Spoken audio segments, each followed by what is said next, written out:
Morning.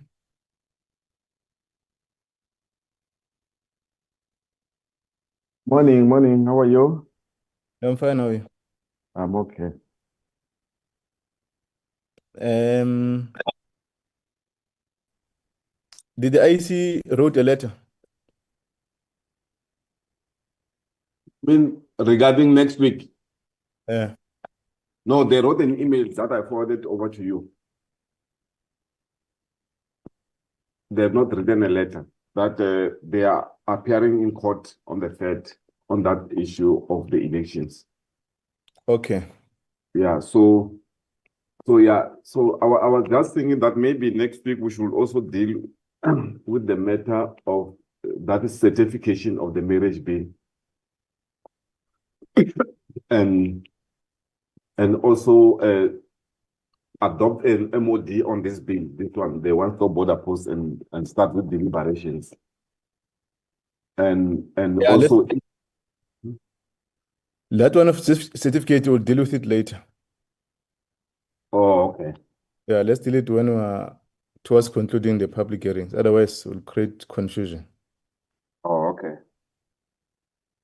This Friday, what was happening? No, we don't have a meeting this Friday. Okay. So Yeah. when are we putting the IEC? You know, we have to look at I have to relook at the agenda again, the program, to see when we can squeeze them, probably on a Friday. Friday it won't work because let's have a IEC. We need it on Tuesday in our normal committee meeting. Okay. No, we'll see what to do because we are approaching now the budget votes in terms of the department presenting from the 17th of June. But we'll see in between. Okay. When is the revised budget being presented after they've adopted the budget? The amended statement, they should be tabled by the 13th of June. Okay. And then our meeting with the department and BMA is on the 17th, which is Tuesday, the following week.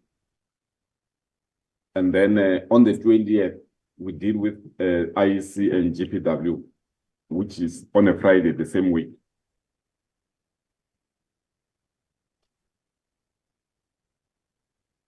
Oh, Okay. oh, okay. I thought you froze. All right.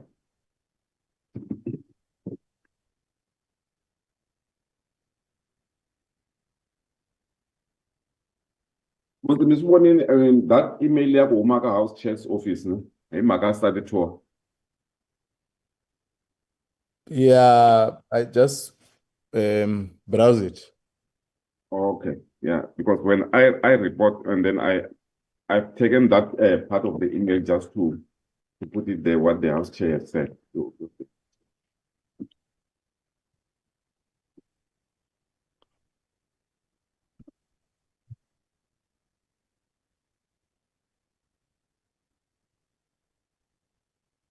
Okay, and then what's happening here?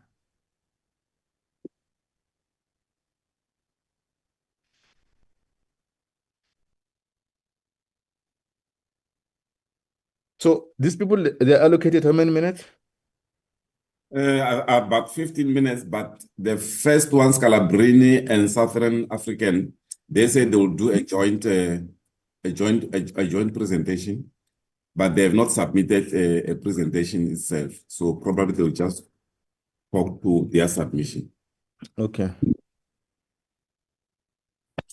Then the other one that is not yet confirmed because they wanted to check with their head office is the office of the South African Human Rights, not South African Human Rights, the UN Human Rights. Mm. Yeah, so they have not confirmed, but I left them here in case they come, but they are not they're not confirmed. This is 4.1, 4.6, yeah. Office of the High Commissioner for Human Rights. Okay. So it's 15 minutes each. How many are Yeah, they, by the way? there's supposed to be, but Can the you first update one, the the first agenda? one, okay, the first one is more than 15 because there are two. It's two organizations. It's Scalabrin because they said there'll be a joint one. Yeah, I'm saying, can you scroll up the agenda? I want to see something.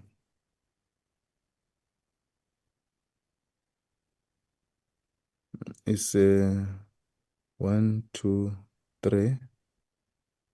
Okay, let's go after question and clarity.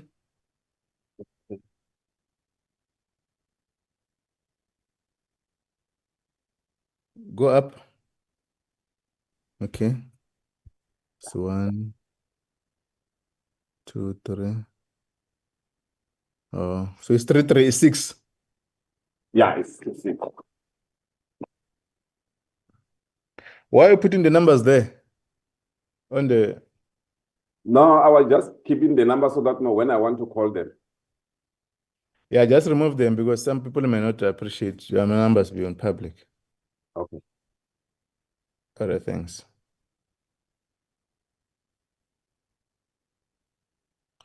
Let me quickly make coffee.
Recording in progress.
Morning, Chair.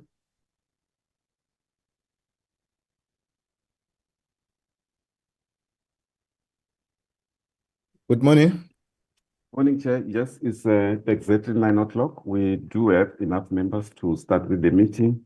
The Office of the State Law Advisor and Parliamentary Legal Service and the department, they are here in the meeting, and some other stakeholders on the one-stop border post are joining the meeting, Chair. So we can start with the meeting. Okay, thanks very much. Good morning, honorable members. Morning, all the stakeholders represented this meeting. The Chief State Law Advisor, Parliamentary Legal Services, the department led by the Ministry and the Director General. I'll also request that I ground off my video to benefit from the network. Today we meet to reflect on the key important issues that the committee has seized with since they've been tabled before Parliament. You recall that we have dealt with the Immigration Amendment Bill, and there was a conversation by members of the Portfolio Committee and the department and the stakeholders that relate to this subject matter. In other words, the Parliamentary Legal Services and the Chief State Law Advisors. We've also received a report on some of the aspects in relation to the Immigration Amendment Bill that were presented by the Parliamentary Legal Services, but also we take comfort on the approach that we've been dealing with, both ourselves and the stakeholders that we've been interacting with this subject matter. We have requested members to interact so that today we're able to submit our views on how we must move forward, and therefore we adopt for a purpose of inviting the MOD to be approved by the committee, and subsequent that we'll invite for the Chief State Law Advisor to present the clause by clause so that we're able to conclude on this subject matter. We're going also to interact on the one-stop border post bill that has been tabled before Parliament. We've subjected it to the public comments, inviting written submissions, and also we've also created a space for oral submissions, in other words, public participation for those that are interested to further contribute or to strengthen their argument in relation to this one-stop border post. And to this meeting, today's meeting also ground focus on the submissions, note the issues, and members will raise questions if they ought to do that. And thereafter, we'll have to interact with these submissions and consolidate a report in our next scheduled meeting. So we're only going to allow the stakeholders to present to members of the committee, and also to give members of the committee to comment or raise questions on these issues. We've received a brief report on all the issues from our content advisor in our last committee meeting, And also we've gone through the submissions that were made by the public or interested individuals or groups, political parties or NGOs. So it's an important session for all of us to deal with this matter. We'll also then receive an update. As you know, that we're continuing with our public hearings throughout the country. We're going to focus on the Northwest in the next coming week, and also identified districts to continuously to seek or to engage with members of the public in relation to this subject matter. I must say that all these items that we're going to deal with is in relation to attempting to extend sufficient conversation with stakeholders and also with South Africans in relation to what they will or their interest, so that when the law is being developed or legislation, at least they've contributed to that process as a standard process for any law or legislation to be initiated. The public stakeholders must have an opportunity to express their interest within the framework of the Constitution of the Republic. You recall that currently a department is also engaging on another process to invite or have invited triple P or stakeholders that must jointly with the department to able to mend or construct this one-stop border post in the 6 ports of entry throughout the country. So this legislation seeks also to work to enhance that process in relation to the legislation. Then we'll also lastly receive an update on the study tour for the Department Home Affairs and also IEC and the Portfolio Committee in relation to the e-voting. You recall that, or electronic voting, you recall that the IEC has also already presented or has launched a policy discussion document around that question. And I think this is a decision that we've taken, the 6th administration to date. I think Mr. Matonsi will update us. Last week, we've passed the draft resolution on the quantum in relation to donation and disclosure limits, upper and the lower.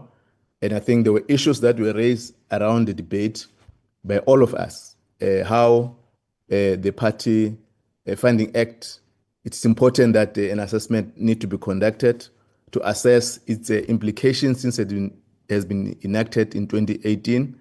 And I think there was a clear a submission from members of political parties, all of us. We contributed on the weaknesses and the strength, and also the reforms that need to be engaged on. To that extent, we're also going to participate in the colloquium that has been convened by the IEC to begin with that conversation in relation to this subject matter. So those are the framework in line with what this meeting today is going to deal with. I'll invite Mr. Matonsi, this in apology in item number 2. From my side, I've got an apology from Ms. Ngoveni. She said she's with the Committee on Higher Education. Ms. Mtambi, she's still dealing with the issue of the Magistrate Commission. And then Mr. Mkhale and Ms. Machi, they have indicated that they will be joining between 10 and 10:30, that they will be coming to the meeting. And then also there's an apology from the Deputy Minister of Home Affairs. That's all, Chair, from my side. Okay. Thank you very much. Can we establish is the minister in the meeting or DG? Chair, there is Mr. Malakate, Advocate Malakate, Okay. and Mozinjoko. I have not seen any other person in the meeting except those two. That's sufficient if Mr. Advocate Malakate is in the meeting. Noted, all apologies are carried. Members, can we then move to item number 3? As I've indicated that we have dealt with this matter, and there's responses within which the legal service has presented before the committee for a committee to engage on. If we approve the issues that are arising from that space. And in our last committee meeting, I recall DDG, acting DDG Youssef, responded on some of the questions that were raised by members of the committee, and those matters related to the Department of Justice and constitutional development, and there was clarity on some of the issues which were raised in terms of and also the Department of Social Department. So I'm inviting members to comment on the matters that are being raised by the parliamentary legal services. One of the issues which I must raise from the front is that the Constitutional Court judgment has dealt with what is required for the committee or parliament to satisfy, and which and there were specific areas in relation to that subject matter. And we have dealt with and there was no contest either of the committee or legal team of parliament or the chief state law advisor or the Home Affairs, which they've presented this bill, that we've dealt with what was required by the Constitutional Court judgment. And secondly is that there may be issues that are arising, which, as you know, that we are dealing in future, we'll be dealing with the white paper on citizenship, migration and protection of refugees. And some of the issues that are raised on the discussions, including the paper that has been presented before us, reside squarely in that front. In other words, is that we may not need to broaden the scope in relation to what the Constitutional Court has directed the Parliament or Department of Home Affairs to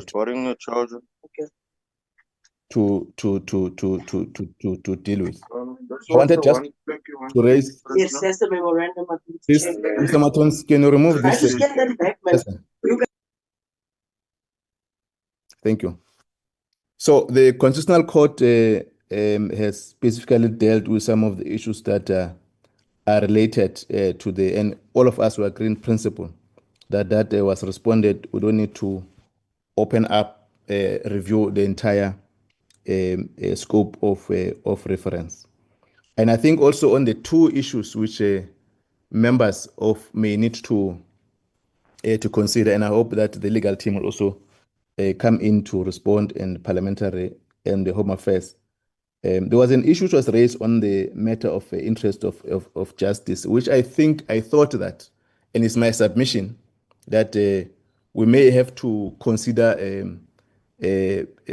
that should be provided in the standard operation procedure, which the department may need to develop without exerting it in the bill. So that is an area which I think we may need to consider, but members of the committee will express their view and will then invite the legal team and Department of Home Affairs to engage on. But the emphasis is that we have satisfied what we ought to have been directed by the Constitutional Court to interact with, what some of the areas that are outside the scope of our reference may need to be deposited when we deal with the white paper. Can I invite hands? I'm using another gadget here. Mr. Matons will assist me. Yes, Chair. Mr. Ross and Ms. Bowman. Those two. Okay. Thank you, Ms. Honor Ross. and Honorable Bolman. Honorable Ross? Thank you, Chair. I'm just going to start with the section 35.2 rights. So, Chair, I think we agreed, and I'm just reaffirming that detained foreigners should be informed of the reason for being detained, for the right to choose and consult with a legal practitioner, and the right to have a legal practitioner assigned by the state at the state expense. I think we had the input that is already available through the yeah, I forgot who it was now for a second, but that is already being provided for, so we should agree with that. And then also that the representations by the detained foreigner should be oral or written. But what we disagree with is item 2.3 regarding the language in which the detainee should be informed. So the question is, should the bill, as per the public submissions, delete the caveat where possible, practicable and available? So we say we shouldn't delete that. We believe that the caveat does serve as a reasonable and justifiable limitation of an unlimited right to be able to be served notice in any language of your choosing. I think a basis for this, Chair, is State versus Makwanyane and other, which is a leading authority on the limitation clause. And it says that rights may only be limited if the purpose of the limitation outweighs the negative impact of limiting the right. And so we've got to consider as a committee balancing the right of the detainee with the state's capacity to give effect to that right, especially in urgent or complex situations. I'd mentioned in the last meeting the Klein Zia matter, where the department had to process over 700 foreign nationals that were Zama-Zamas at that stage. And you've got to consider that there are these extreme, urgent, and complex situations where, let us say that out of the 750, there were multiple different languages, and some of them might be obscure languages. And it would really be a travesty of justice if purely on that basis that there was some unreasonable expectation of serving in an obscure language, that then those detainees would be released after all the effort to capture them. I think, Chair, if you look at the key factors under Section 36 of the Constitution, it talks about when you can limit certain rights. It's the importance of the purpose of the limitation. And here we're talking about ensuring the functioning of the justice system without rendering detention processes invalid because of unrealistic linguistic impossibilities. And then secondly, the nature and extent of the limitation. So this limitation is fairly narrow because it applies only when the interpretation is not possible, practical or available. Although and we are protected in a way, Chair. The Constitutional Court in the Moisey matter, I think it was Moisey versus Greater Germiston TLC, the court reiterated that when such a limitation is in place, the onus is on the party justifying the limitation to provide concrete evidence that the limitation is necessary. And so even though, if we kept this where possible, practical and available if the department were then taken to court in that regard, they would have to provide concrete evidence that the limitation was necessary and reasonable. And so, Chair, I think we're fairly well covered in that regard. So we would support the items in 2.1 on our schedule, and that is that a detained foreigner should get the reasons, the right to choose a legal practitioner, and a right to have a legal practitioner assigned by the state. They should be able to make representations orally or in writing, but then that we keep the where possible, practicable, and available in terms of having that given in the language of their choosing.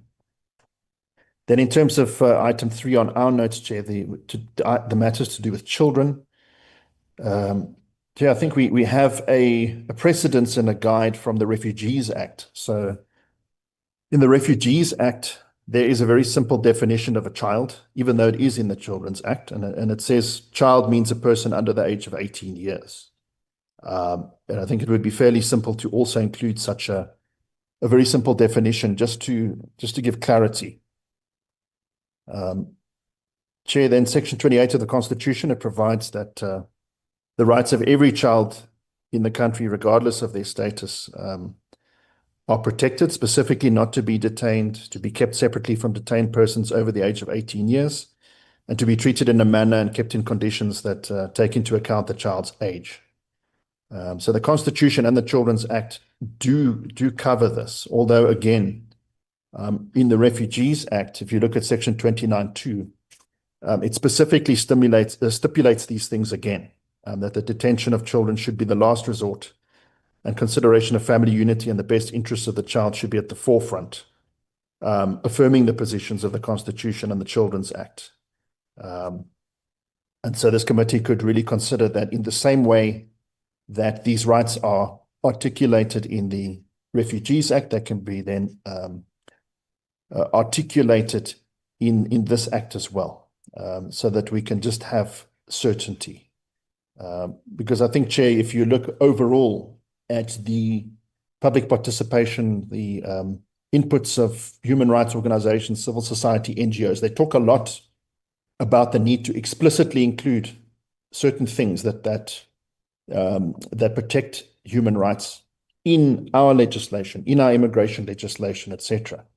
So it's clear that this concern is coming out of practical problems that are being experienced, where perhaps yes, it is in the Children's Act, it is in the Constitution, but a practitioner doesn't necessarily see it explicitly in the Act and then might act differently. And it might be beneficial in the same way that these provisions are included in the Refugees Act to also include them in the Immigration Act, Chair. And so we would support the items raised in 3.3.2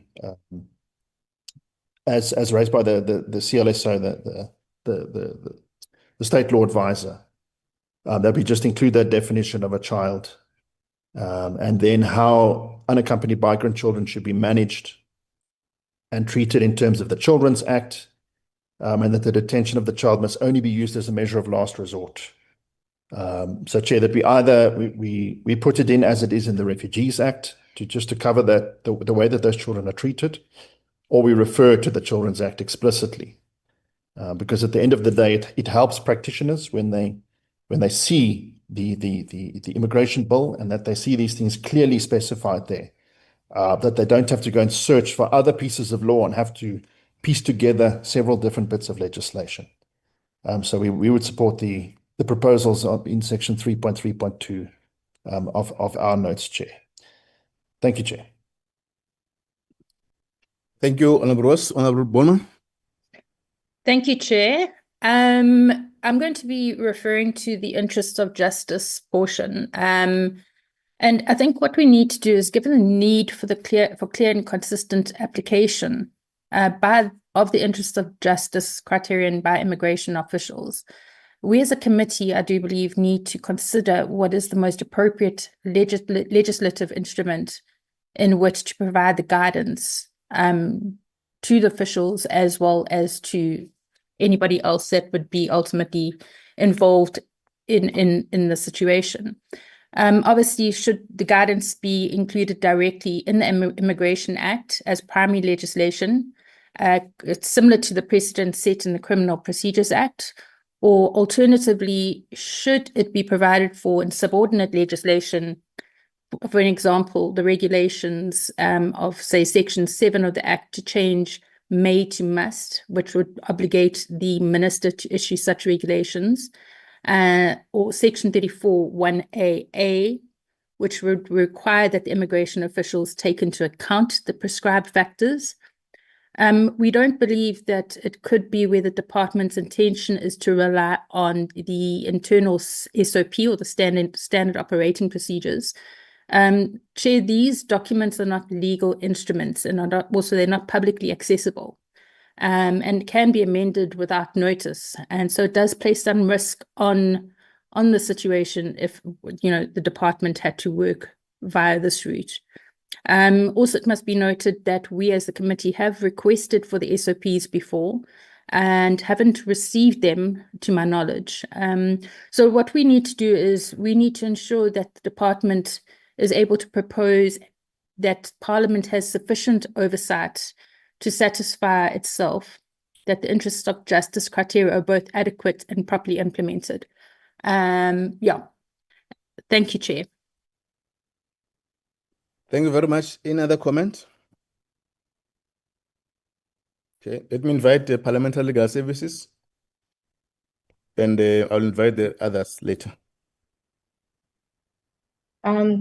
Chair, this is Dakshaya. Good morning, Chairperson and honourable members. I have with me Ms. Clara Williams in my office as well. Chair, if I could just summarise then what our understanding is of what Mr. Rus and Ms. Bowman has said in respect of the questions that we propose that this committee consider in respect of possible amendments. On the issue of interest of justice, we understand the views to be that the guidance can be provided either in the Act itself or the regulations, but not in the SOPs, which is in line with what we had recommended to this committee. On the issue of the Section 35(2) rights, we understand the views to be that in respect of 2.1 and 2.2, the bill should expressly provide for what has been recommended. But in respect of issue 2.3, the words where possible, practical and available should not be deleted. And then in respect of the children's issue, we understand the view to be that the immigration bill should contain provisions similarly to that in the Refugees Act in respect of the protection of children. Now, Chairperson, I know you're inviting other members of this committee to give their viewpoints. But so far, this is what we understand, unless there are contrary views. And in the event that they are not, we would then proceed to draft the A list in accordance with these views that have been presented, obviously subject to any further comment or contrary views now expressed by the committee members. Thank you, Chair. Thank you, Daksha. Thanks, Chief State Law Advisor. Good morning, Okay. Honourable Chair. Sorry. Let me invite Advocate Malekata. Noted, Chair. Good morning, Chair, and good morning, members of the committee. Chair, as we understand it also, we just needed to submit that if Section 7 of the Immigration Act were to be amended from May and insert must, we want to indicate to the committee that there are in that provision, there are certain it empowers the Minister of Home Affairs to make regulation, and there are certain areas that it is left to the discretion of the minister whether or not to create regulation as it relates to that matter. So if we were to replace the word may and insert the word must, then it becomes obligatory for the minister to provide or to make regulation in as far as it relates to all the areas that are mentioned in that. And we think that the committee should also take into consideration that there may be instances where the minister may deem that it may not be necessary for him to make regulation. So then the second issue on the children, we just wanted to first alert the committee that if we were to go and insert a provision now dealing with children under Section 34, the committee should take note that there may be other instances or other provisions within the legislation that may be impacted by this insertion, and that the committee, as well as from the department side, we have not had time to look at what would be the impact of such an insertion on the entire legislation. So we want to submit that it may be the committee may consider taking a cautious approach and leave the whether or not we need to expand the provision or in as far as it relates, or insert the provision as it appears in the Refugees Act here, that we may need to leave that to the policy work that is underway. But if there is a need to define the word child, and I think it's already defined that it may not be necessary to do so unless if it is not yet defined in the Act. As it relates to, I think the other issue that Honorable Ross has indicated relating to the interest of justice, we do take the note that there has to be guidance provided to immigration officers and members of the border guard from the Border Management Authority. But we also just want to indicate that circumstances may differ, and that in that instances, if we were to and we do take that note that if the matters are dealt with in the SOPs, the SOPs are not readily available to the public, but we just needed to submit that the Constitutional Court is saying that there has to be guidance provided to the immigration officers and members of the border guard as to how to give effect to that interest of justice, on whether or not to release such an individual. And when it comes to legal representation, Chair, if we just need to submit that you would recall, Chair, that last week when we made that presentation to the committee, we had then indicated that what we can only do from the department side is to ensure that we create an opportunity for that individual to interface with the legal aid board. But whether or not such representation would be granted, it is within the competence of the legal aid board. Thank you, Chair. Thank you very much, Advocate Malikate. Ms. Govender. Good morning, Honorable Chairperson and Honorable Members.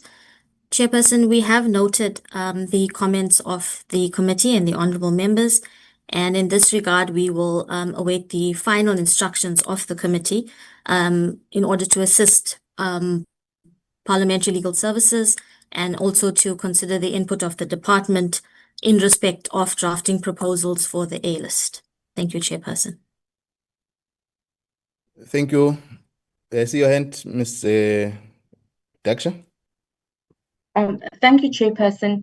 Chair, I just wanted to respond to what Advocate Malakate has said in respect of the regulations and the word may changing to must. Chair, our proposal is not to change the word may to must in respect of all the regulations. What we are proposing is that a new provision be inserted into Section 7, which only in respect of the guidance that needs to be provided in this instance to immigration officers, that the must place an obligation on the minister. We're not proposing that the word may change to must in respect of the whole long list of regulations that the minister may make. That discretion will still be there in respect of all those powers that the minister will have a discretion to make regulations in respect of those issues. It's only in respect of the interest of justice matter that we will propose the word may be changed to must, and we'll do it by way of a new provision being inserted. Then on the issue of child, I've just checked the Immigration Act once again. Child is not defined in the Immigration Act. So just to provide that clarity. And again, in respect of interest of justice, the Dawood matter, when it spoke about providing when it spoke about providing guidance to officials who need to exercise discretionary powers, they did not consider an SOP to be a relevant instrument. What they had said was that it should either be in Principal Act, which is your principal legislation, or in subordinate legislation, which is the regs. Thank you, Chair.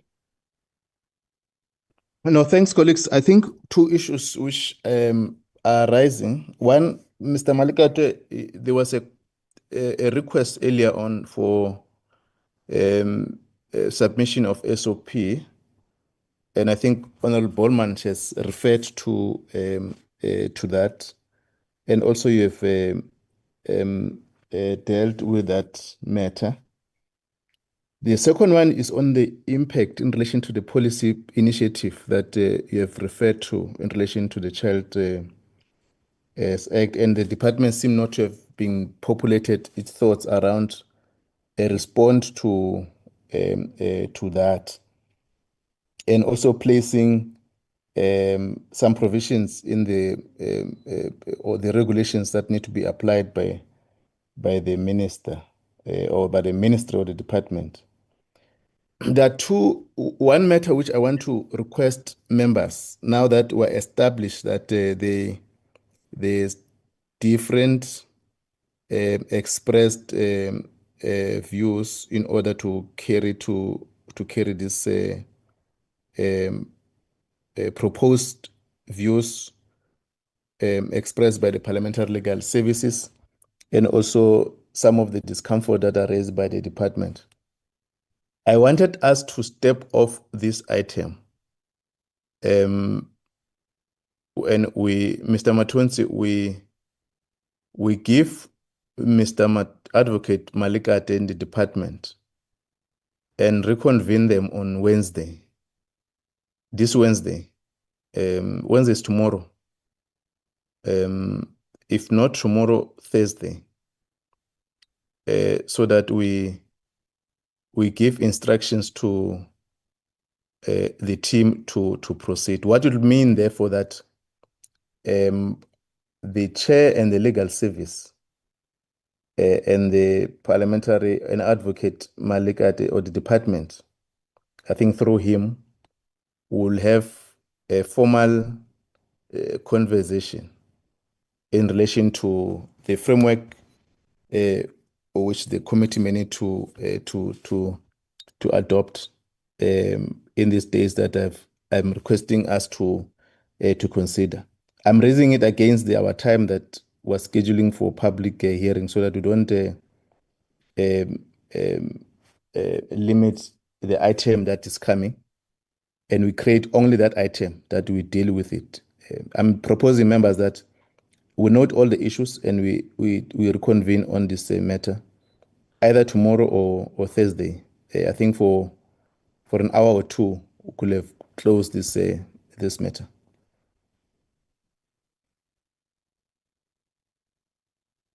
Mr. Matonzi, what are the possibilities before members can agree or disagree on my proposal? Yes, Chair, check the parliamentary program, but I know that there are members who are belonging to other committees that on tomorrow it might be be difficult. And my proposal is that if we meet during lunchtime tomorrow or Thursday, because on Thursday there are caucuses, and then I think around 2 o'clock there will be a sitting, and also tomorrow there will be a sitting in the afternoon. So I'm proposing that if we meet during lunch, that 1 hour lunch. Okay, I'm not sure. Well, there are two options we can do. Let's do that exercise. Let's check where our members sitting. If we're to meet on Thursday, we must meet at 8:30 in the morning, just to finalize these issues. Therefore, if we fail, it means that we must consider your proposal a lunch. I know Honor Rose likes to spend time lunch, so I don't know whether you'll be comfortable to disturb his lunch around that. Members, will that be sufficient?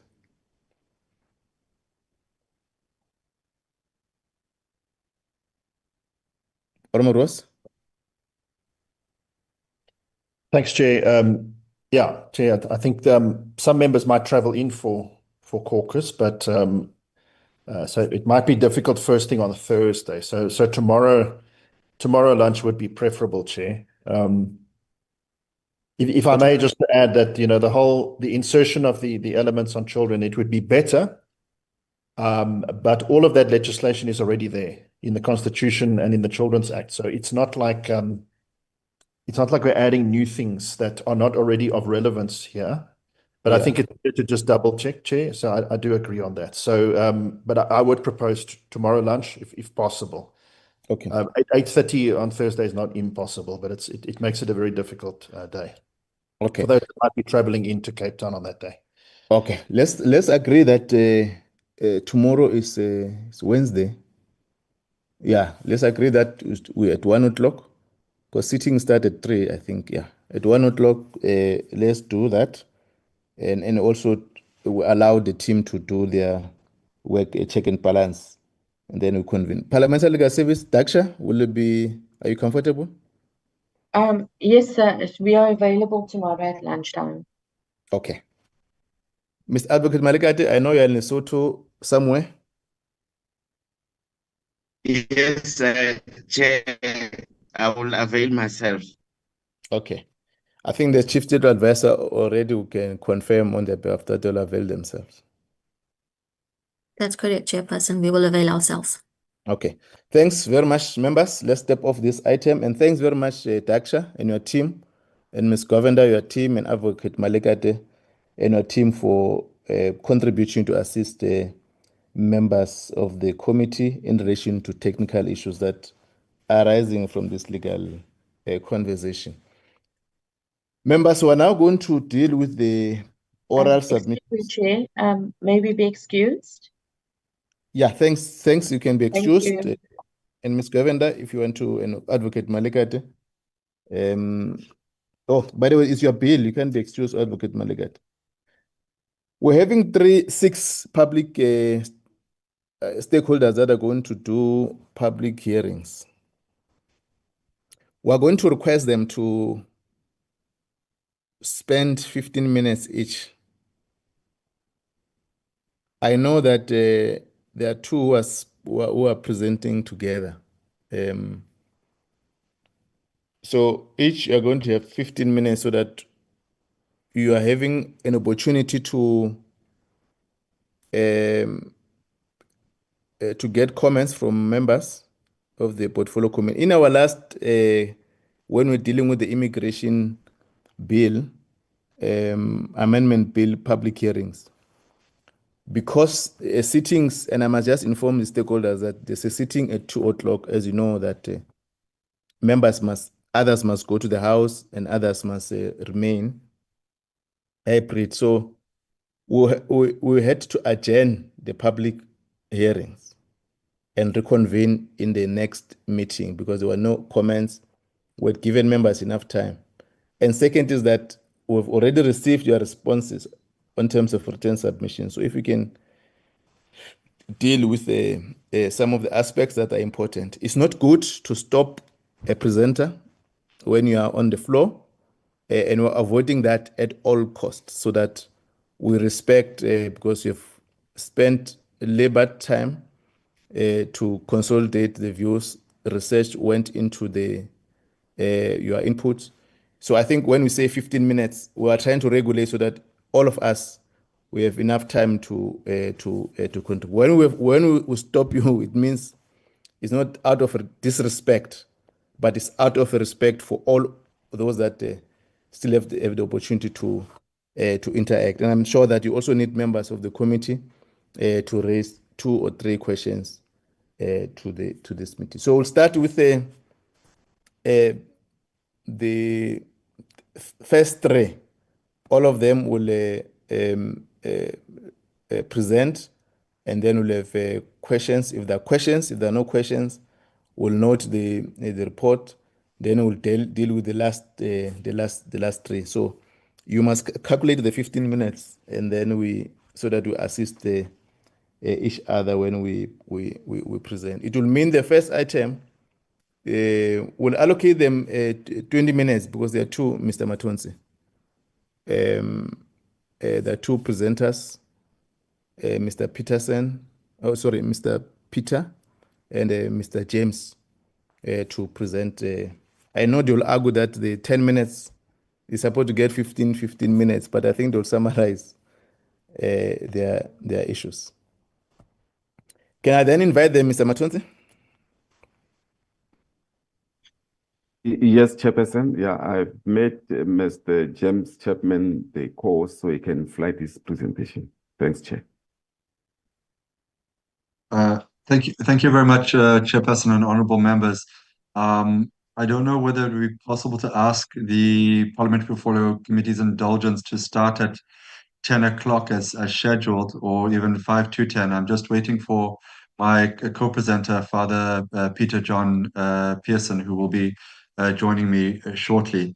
So if I can just ask the Portfolio Committee's indulgence to perhaps go on to the next speaker if they're available. Otherwise, failing which I will proceed, but I would like to maybe be joined by the co-author of the submissions, as we're doing joint submissions with the Catholic Parliamentary Liaison Office. Thank you. Okay, thanks very much. Noted. You'll be the last on the 3. So let's go to second one, and we get the third one, and then there will be the last. Let's proceed like that. Thank you.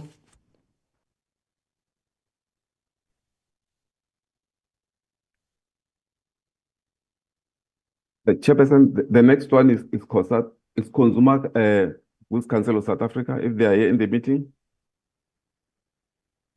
Yeah, I think. Good morning, Chair. We are in the meeting. Thank you for having us this morning, Chair. If I may, please ask to be off camera because I'm battling with my eye. I had an operation. Can't look into the screen for too long. So, just wanted to switch on the camera first so that you know that there is a person behind the voice. My name is Neo Momodu. And I'd Sorry, like to thank. sorry, Ms. Neo, can you also advise Mr. Tato Seleke to try to ground off his video so that we don't benefit in his environment there? Oh, okay. Let me just switch off mine and then, yeah. Mr. Matonsi, can you advise Mr. Seleke? Thank you. Proceed, ma'am. Thank you, Chair. On behalf of the Consumer Goods Council CEO, Ms. Zindleki Igwe, I'm hereby, making the presentation for the Consumer Goods Council of South Africa. I'm not sure if the presentation is showing. My colleague Tabang should be showing the presentation now. And just to note as well that we are also joined by some of our members, notably representatives from the British American Tobacco. Chair, the Consumer Goods Council Now, before you proceed, may I ask the Secretariat to give me the rest to share our presentations? I'm unable to share here.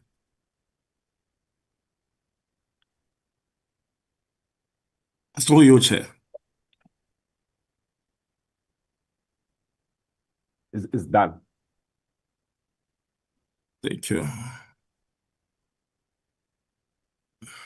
Chair, in the interests of time, just want to say the Consumer Goods Council of South Africa is an industry association representing retailers, manufacturers in the fast-moving consumer goods sector.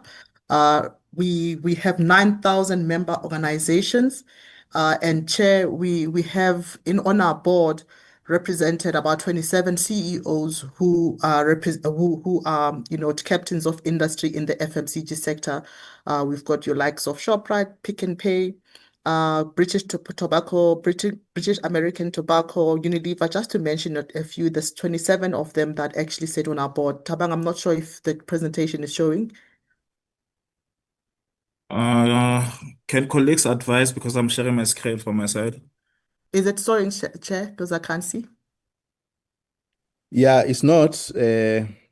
I'll advise that you proceed whereas both Tabang and Okay, Chair, Matonsi are working out our the. submission really is mainly there you are. Thanks. I just wanted you to see this slide in particular so that you have a view in a sense of who we are representing as the Consumer Goods Council of South Africa. Like I said, 9,000 member organizations, and here are the board who are CEOs and or chairpersons of these organizations. Our co-chairs are Gareth Ackerman, who's chairperson of Pick n Pay, and Johan Foster, who's CEO of Clover. Next slide, please.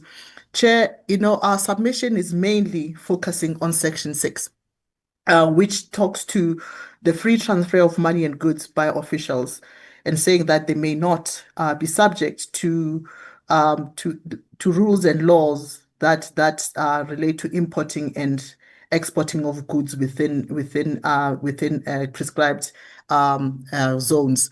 Chair, we'd like to say that this has got the potential to open up loopholes. For example, the industry is dealing with and grappling with the challenge of illicit and counterfeit trade. Illicit and counterfeit trade, as you know, deprives the fiscus of monies that could be paid to it. It poses financial health risks, and it funds criminal activities and endangers consumers who, as we heard in recent times, that children have died from products that they ingested that are dangerous. From the trusted report that was released at the beginning of this month, entitled South Africa's Fight Against Illicit Trade, there is a persistence and growth of illicit trade in South Africa, and it is fueled by systemic enablers that undermine enforcement and foster an environment conducive to illegal activities. It is our view that if we allow Section 6 to go through, that this could be another contributor to illicit and counterfeit food, which is pervasive in many industries, including alcohol, cigarette, foodstuffs, pharmaceuticals, and agrochemicals. We know for a fact now that 60% of tobacco in this country is illicit. 22% of alcohol is also illicit, and I've spoken about far too many children dying from ingesting dangerous foods. Illicit also costs the country at least about 100 billion a year, and we as an industry and other industries lose about 250 million rand a day to illicit. And we've noted that because this is a challenge, the Minister of Finance in his recent budget said that they will be allocating resources to SARS to improve how they respond to illicit and counterfeit goods. We would like to say that while government is doing that, we would at some point like to have an opportunity to present to this portfolio committee some of the solutions that are working worldwide that are geared towards fighting illicit and counterfeit trade, that also can enable what this bill is trying to do to enable efficiencies in supply chains. And these are GS1 standards that provide unique identifiers for products, for locations and shipping containers, enabling clear identification of all goods at all stages of the supply chain. These are standards that are used in about 118 countries that have proven in many jurisdictions to eliminate counterfeit and illicit, and also have visibility of every container and every good. It is like a passport, you carrying a passport coming into any country for any product. Those GS1 standards enable that. Next slide, please. Chair, I'd like to say that, one of the other things that we are concerned that the Section 6 may do is the fact that we know that South Africa is grey listed. And if we allow Section 6 to happen, we may find that, the risk for the movement of cash can actually exacerbate and or prohibit us from recovering from this grey listing by the FATFs, Chair. Next slide, please. We are concerned, like I said, with Section 6 of the bill, which allows for the movement of goods. And just to highlight, it says that officials may move goods and services across identified zones. We do not know, what those zones are and what official business that they will be doing to actually enable them to move the goods around. And we are saying that for us to be able to control, to have line of sight and to have accountability, we should either define what it is that they're allowed to move, but more importantly, be cognizant of the fact that we are dealing with a country where issues of corruption are still at the core of the challenges that we have. The Zondo Commission highlighted some of the challenges that we have, and corruption remains that we still need to actually deal with as a country. And in numerous State of the Nation addresses by the president as well, he says that this is the priority. We're saying that if we allow this section to go on, we are tempting and opening up the floodgates instead of closing them to enable South Africa, firstly, to gain and to be removed from the grey listing and also be able to fight the scourge of corruption, illicit, and also, like they said, some of the money laundering, which may or may not fund terrorist activities. So, Chair, we're saying that we should actually not consider this Section 6. Next slide, please. Thabang, I think you can deal with some of the international best practice to say that there are countries, Chair, in a nutshell, that do not have this provision and that are operating fairly well and given the responsibility to ensure that there is no mismanagement or there is there's not criminal activities that occur. Thabang, if I can hand over to you. Thank you, Neo. Honorable members of the Portfolio Committee, I'll now take you through the international comparison and best practice we recommend that the country should adopt in this regard, as Neo has already alluded.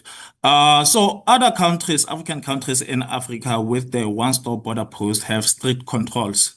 For an example, the East African Community countries allows transfer of government levied funds or seized goods with clear oversight.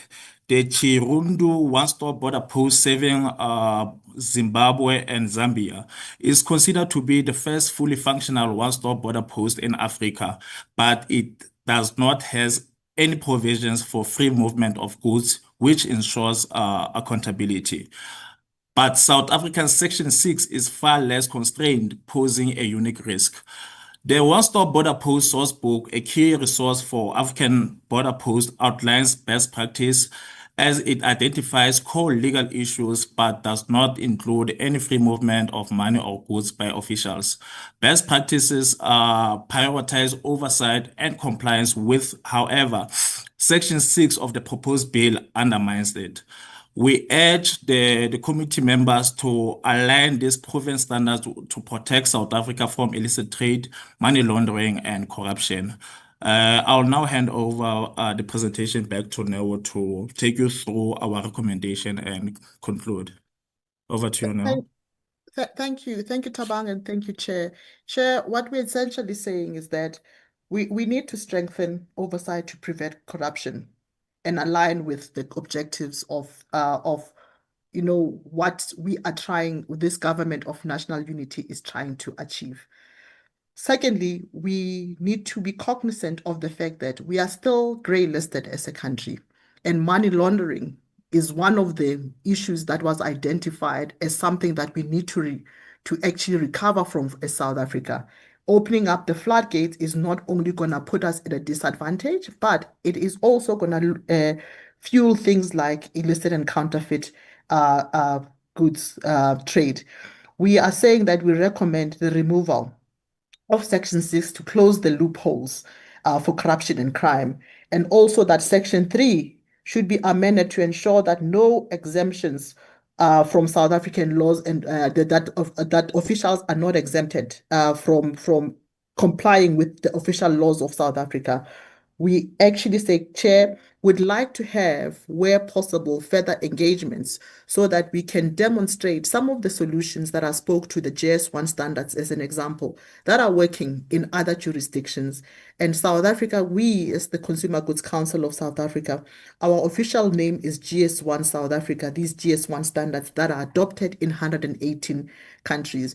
You will note what I'm talking about is the barcodes that every single product, whether it's a can of Coke, a can of baked beans, a can of a packet of cigarettes, there is this barcode on it that in South Africa will start with 600, others will be 500 depending on which jurisdiction offered it. Those barcodes actually speak across the country that wherever it is scanned at any border, there is visibility of where it comes from, who actually produced them, the number of things. And we have already started having conversations with SARS about how they can actually effectively manage the movement of goods. So, Chair, there are alternatives that can be put on the table. There are jurisdictions that we quoted here where there is a possibility of us achieving the efficiencies that the bill seeks to achieve without actually opening up loopholes and floodgates that are further going to put us at a disadvantage as a country in international markets and or the challenges that we're facing in the country. So therefore, while we see government going one way with the recent budget vote in terms of saying we need to fight illicit and counterfeit trade, this bill is going the other way where it's actually in contradiction with getting us to actually close those floodgates. Chair, what is on the screen now is an app that we developed, My CGCSA app, which is again another tool that could be used if it's downloaded, that consumers and any member of the public, including officials, and it's also used by the CIPC, where they scan and actually see whether or not a particular product is actually an authentic product.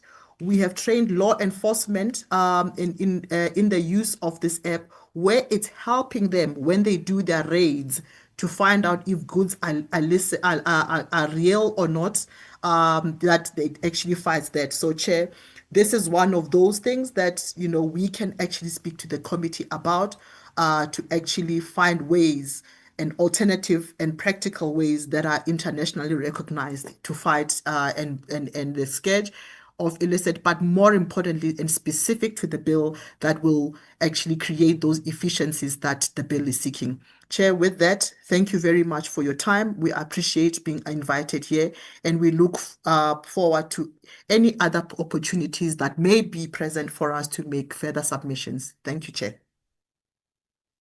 Thank you very much, Neo and Taba, for presenting to the committee.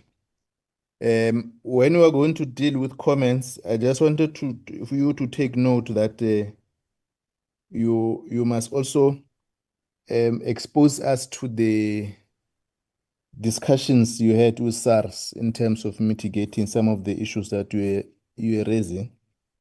And I had you highlighting that front, so it'll be important also we get into the just to get a sense of what is an attitude around SARS with your engagement.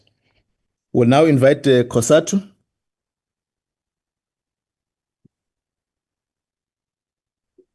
Morning, Chair, morning, members. Thanks for giving us space as Cosatu just to share our thoughts quickly on this critical bill. Hopefully it's coming up, Chairperson. Yeah, you can proceed. Okay, no, thanks, Chair. And apologies, I'm a little bit technologically slow at times. Chair, I think, no, look, we want to welcome the committee giving us a chance, as always, as COSATU, just to share our views. We support the bill in principle, largely. And, our vantage point, Chair, is because we have a mandate as COSATU to speak to the issue of jobs and also to speak the issue of migration, the issue of managing imports and exports, etc. So, overall, we support the objectives of the bill, especially with regards to boosting trade and boosting tourism. We are a little bit concerned, Chair, and one appreciates, the legal drafting of a bill, but we felt it's a little bit silent on the need to also ramp up enforcement of customs duties and also the issue of boosting efforts to manage migration at our border posts. It seemed to really be just speaking to expediting the processing of persons and goods. We need to make sure we really empower the Border Management Authority. We need to make sure it's resourced, and I appreciate some of this comes outside of the bill, but we need to really capacitate the Border Management Authority and its peer colleagues in other government departments to fulfill the legal mandate. We are also a bit disappointed, Chair, that the department, despite an agreement when they initially presented the proposal for a bill, at NEDLAC didn't return to NEDLAC to table the bill and to have engagement with business and labor, as per the NEDLAC Act, and that's a bit of a disappointment because I'm sure we would have found ourselves in agreement largely with government as Labour, and I'm sure also colleagues in business too would have the same objectives. But nonetheless, Chair, we do support the objectives of the bill. I think we can't argue with the need to address congestion, whether it's at Bay Bridge, whether it's at Lebombo, border posts, with Swaziland, Lesotho, etc. I mean, I think we all know the issues. And of course, these can help to boost trade, can help to boost exports, and also help to manage the migration crisis we're facing. We hope the bill will help to end the long queues and to attract tourists and so forth, and to also enable our export sectors to also take off, especially with Zimbabwe, with Mozambique, etc. And I think, Chair, also to make the point the Minister has also made, we hope it can help to reduce the scope for corruption, for duplication of administrative processes at the border posts. I think which we all know have really reached alarming rates. Chair, so whilst we support the overall objectives of the bill, I think there's two areas of concern for us as COSATU, which felt it's largely silent on. Might be inadvertent, but we think given the scope of the crisis, we should be erring on the side of making the point very clear. We have an uncontrolled explosion of illegal migration and also illegal exports coming to the country. And these pose a real threat to workers. We have a 43% unemployment rate. We've also witnessed, deindustrialization of key economic sectors with a large-scale dumping of cheap goods. Often they're subsidized into our ports or through our ports of entry into the economy. Some through our land ports, some through our seaports. And of course, Chair, these threaten our local jobs. They threaten local businesses, value chains, and they also deny the state a revenue it needs to fund public services. So I think for us, Chair, it is a matter of great concern. We have been working closely with SARS, trying to see how to boost customs enforcement, but I think it's a major area of concern. Chair, so we had hoped that, in the initial, when the department indicated its intention to draft a bill, I think both ourselves as Labour and I'm sure colleagues in business also had raised these concerns, to make it very clear that the bill is not just about expediting the processing of persons and goods, but also making sure we manage migration, manage and prevent the flood of illegal goods into the country.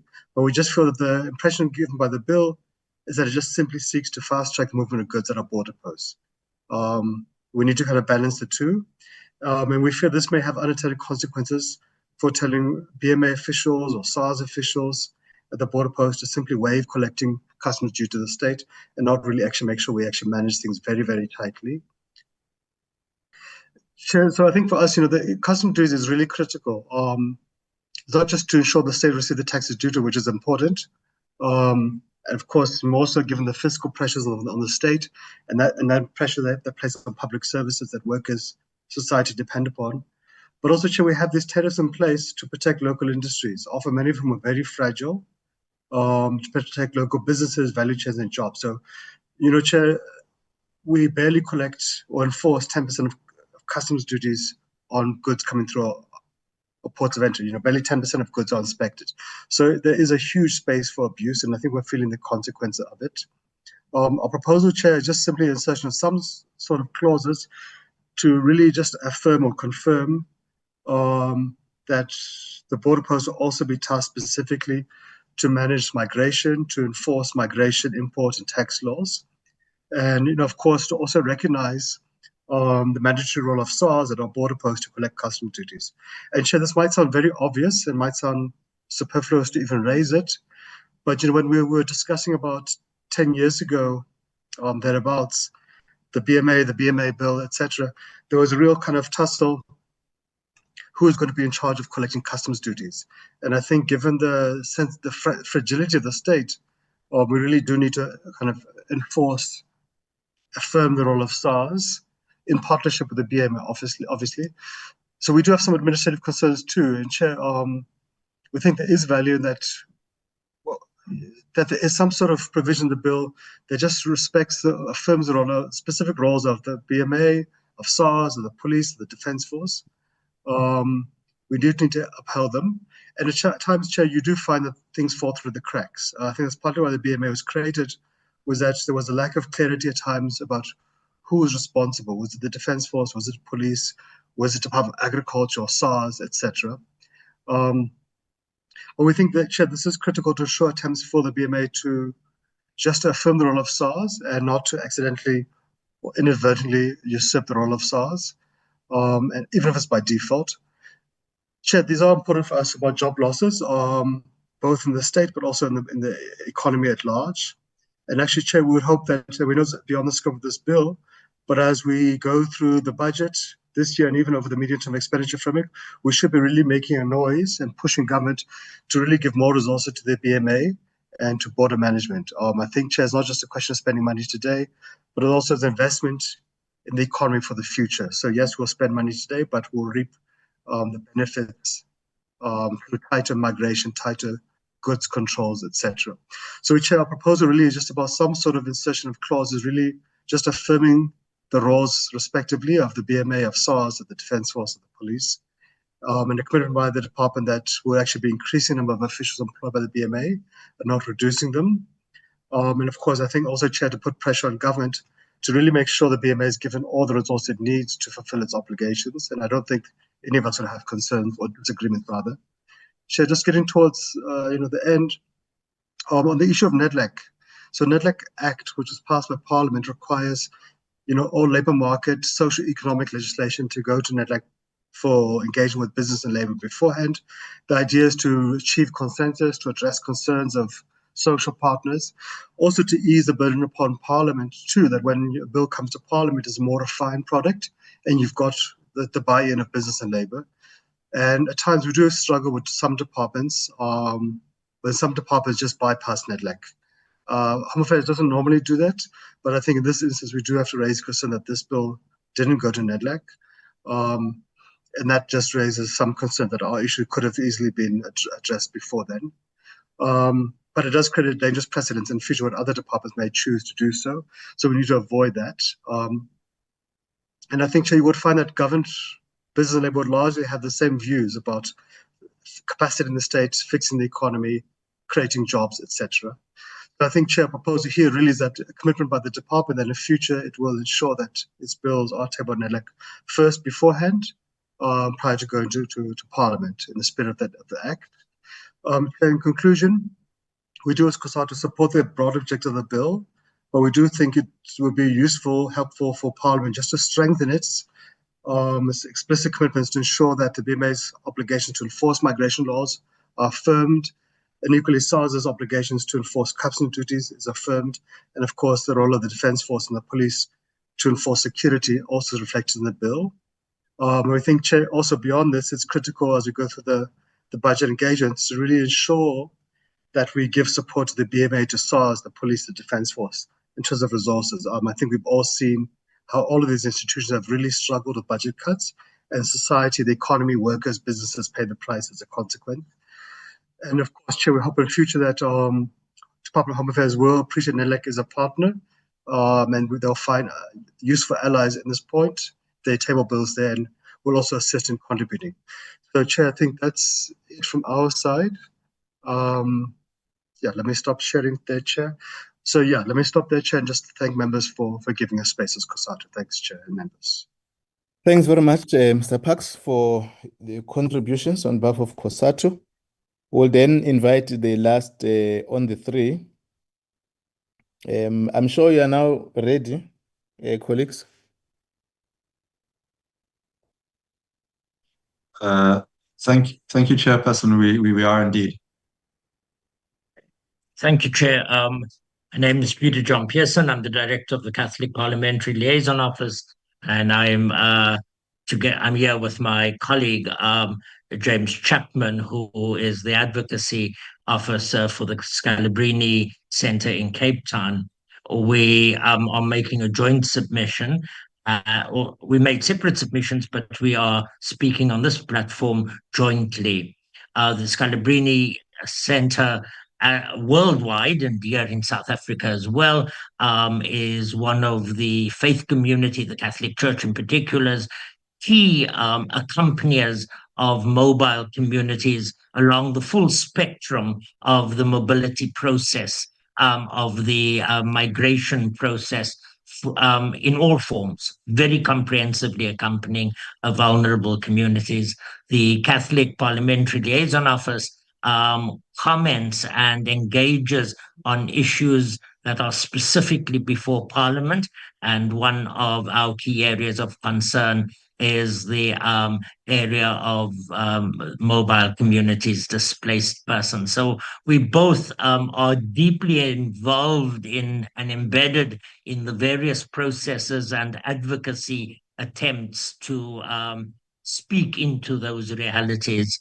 I think one of the things that I want to make as a core point before I hand over to my colleague who will address the specific contributions we've made to this discussion and take up the specific questions that might be addressed to us, is that both of our organizations come from a faith-based foundation, and therefore issues of dignity and are key. Dignity is the key. And so in the process, we are asking the question, and it frames the understanding we have and the contributions we make. We're asking the key question: what upholds, supports, and enhances the dignity of people, especially who are crossing our borders? And in that context, we are guided as a faith community by 4 verbs: to welcome, to protect, to promote, to integrate. And it's a hermeneutic, a lens through which we see our responses to questions around borders and border control and migration of peoples and so forth. And that, I think, gives us a specific angle with which to enrich the conversations that we have. And clearly, part of that process is to have clear regulations, to have the political will to carry out those regulations and to see the end of corruption. I will now hand over to James, who will lead us through the submission that we've made. We've both made submissions on this at earlier stages of the bill's process. So I hand over to James. Thank you, Chair. Thank you, Father Peter John, and thank you, honourable members and chairperson.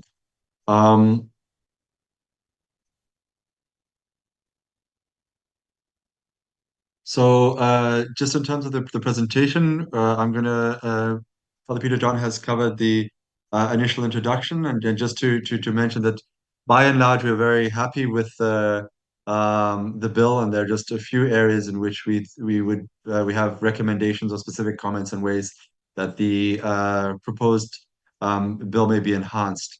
And we're going to go through those briefly, and then we will invite, it will be available for any questions or comments thereon. So to begin with, these are 3 of the kind of key general comments and recommendations that we have with respect to the bill. The one is that we recommend that the department explores inclusion of legislative mechanisms to more effectively address corruption in all its guises within the proposed one-stop border post bill. At the moment, the bill is largely silent on corruption, and we are aware at the border posts that corruption is rife, and something that it's in everybody's best interest and in line with the constitutional law of the country to address and to respond to corruption. The second recommendation we have is that in particular section 1C2 is amended to make particular reference to the fundamental rights of persons under Chapter 2 of the Constitution, under public international law obligations of the Republic, including reference to the rights and interests of vulnerable groups, including victims of trafficking, refugees, and asylum seekers. The bill is quite quiet in terms of addressing people on the move, and it doesn't speak to particularly vulnerable people on the move. And we see in practice at the border post, there's no signage, there's no even indication in terms of somebody who's fled from persecution, from torture, from war, a refugee. And we know in terms of our law, Section 23 of the Immigration Act requires one to, insofar as possible, get a asylum transit visa at the border. But if there's no awareness, no official speaking, no signage, that makes that process required by law to somebody who's arriving having fled from persecution that much harder. And then, so as I say, just to ensure that we include that human rights reference within that section. And then the third recommendation is that the department consults with UNHCR and other stakeholders in devising bilateral treaties with regard to the protection of sensitive entry systems at a one-stop border post to ensure non-refoulement obligations are fulfilled. So really that's to say that the principle of non-refoulement, the fundamental of refugee law, is that somebody can't be returned to a place where their life, liberty, fundamental human rights would be at risk, where they would face torture or war-torn situation. And if you don't properly legislate for that, then part of that principle, which is not to deny entry, may be fallen foul of. So for example, the fairly recent tension and violence in Mozambique, if there's no reference to and no scope for somebody fleeing Mozambique coming into the country, then that's problematic. Which is very positive we saw is that the government in practice was very proactive in responding to those fleeing tension and put systems in place. But it's very important for us to also legislate and provide that clarity in the legislation, as my colleague Father Peter John was speaking to about ensuring that we have that clarity and precision. So now I'm just going to talk to very specific aspects, if I may. The one is that the definition section of the bill, so the definition section of the bill is quite expansive, but it doesn't make reference to fundamental categories of persons. And I think that would enhance the bill and get a better understanding for officials. So yeah, where the bill talks to a joining state agreement, border law enforcement, the common control zones, etc., and the Constitution, it would be enriched by also referencing in the definitions, the definition of unaccompanied children, definition of separated children, a definition of asylum seekers, and a definition of stateless persons. The other terms are referred to expressly in the bill, wherein the definitions will serve to improve understanding when referencing the bill, because otherwise you have a situation where somebody flees from torture or persecution, and there isn't a cognizance of that at the port of entry.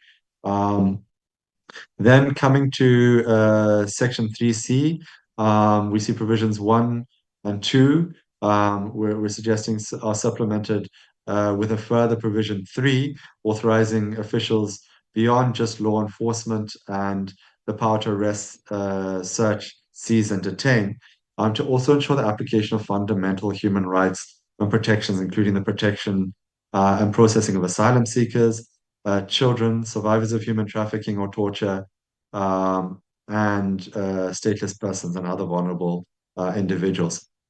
I just have a small note at the bottom there to say that in principle, sort of there's a moratorium on the rest of unaccompanied and separated children. And so talking to ensuring human rights and protections for unaccompanied or separated children that might be crossing the border is also a really crucial area.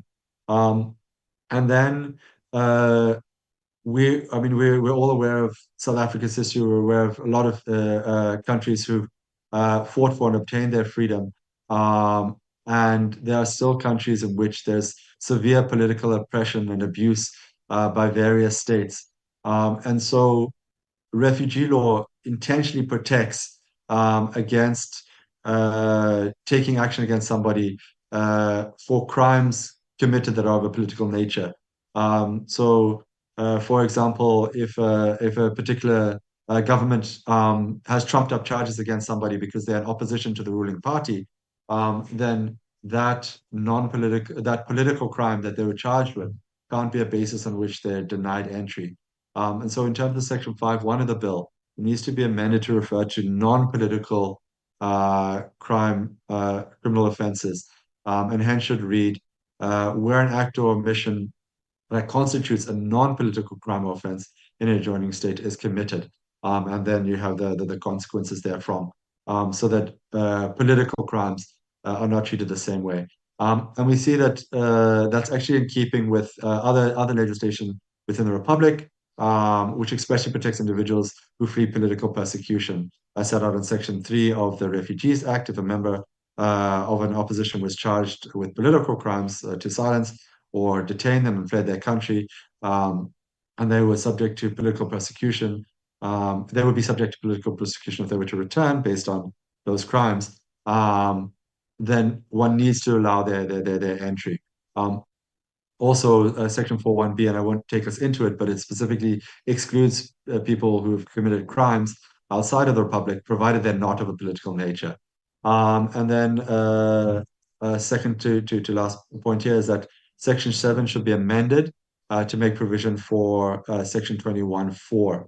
And this is a fundamental refugee law. You can't have refugee protection if you penalize people for unlawful entry or unlawful presence. So Section 21.4 of our Refugees Act specifically speaks to that, to say that you can't penalize somebody who's seeking asylum. To do so would be in contravention with international conventions and our domestic refugee law. And similarly, you cannot, in terms of international customary law, exclude stateless persons from entry. It would just be sort of abhorrent treatment of vulnerable individuals if you to and fro send somebody who's stateless from one state to another without recognizing them as an individual, as a citizen. Because the absence of nationality, absence of citizenship, statelessness is the absence of the right to rights. It's a very far-reaching ramification. And so, as I say, sections 7.1 and 7.2 would be subject to a further subsection 3. We suggest or propose that the Republic is required to apply refugee law and customary international law to ensure protection is provided for asylum seekers and stateless persons, and that these individuals are not returned or readmitted regardless of the legality of entry, which is in keeping with, as I say, Article 31 of the 1951 Refugee Convention and in terms of Section 21.4 of our Refugees Act. I've just quoted for completeness Section 21.4, which says, notwithstanding any law to the contrary, no proceedings may be entered into, instituted against, or continued against somebody who is applying for asylum or granted asylum. And we see that constitutional court cases of Ruta and Abore also resonate with this position, that somebody who is a refugee, even if they're yet to be documented, they de facto, as a matter of fact, refugees, they ought to be protected and allowed entry. These are the oral submissions. Thank you very much, honorable members, for your time and consideration. Thank you very much for your collective submissions that have been presented to us. Members, these are the 3 submissions that we have scheduled to start with. Can I invite the comments? And then Advocate Malikati, I'll also request you to, though it's not a formal consolidated response that you ought to bring to the committee once you have done with all the public submissions, that the response will be provided by the DG and the ministry. And I think I'll allow you just to comment on 2 or 3 issues for the purpose of ascertain clarity. Members, is there any other comment or question? Ms. Neo, you must note my issue.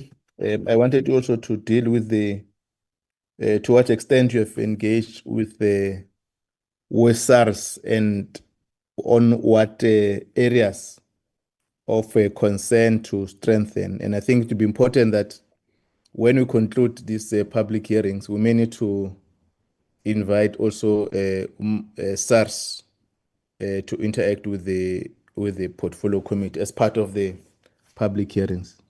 Honorable Ross. Thank you, Chair, and thank you to each and every one of our presenters for the considered inputs. I'm just going to comment on one, Chair, which is the clause 6.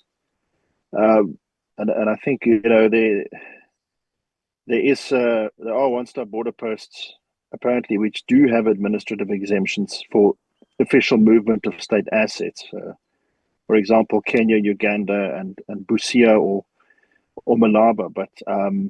But yeah, perhaps it would be good to get clarity from the department on what exactly was envisaged in including this clause 6. What types of scenarios, etc. That's the only comment, other than to welcome the submissions, which has definitely received consideration. So thank you, Chair. Thank you, Honourable Ross. Advocate Malekate, is there any other matter I want to raise? Thank you, Chair, and good morning once again to the members. And I also, let me echo the sentiments from Honourable Ross and welcome the presentation. What we can provide clarity on is on clause 6. That clause 6 is intended for the goods or equipment that are going to be used by officials at the one-stop border post. So the exemption relates to all the fines or levies that would have been issued to a traveler or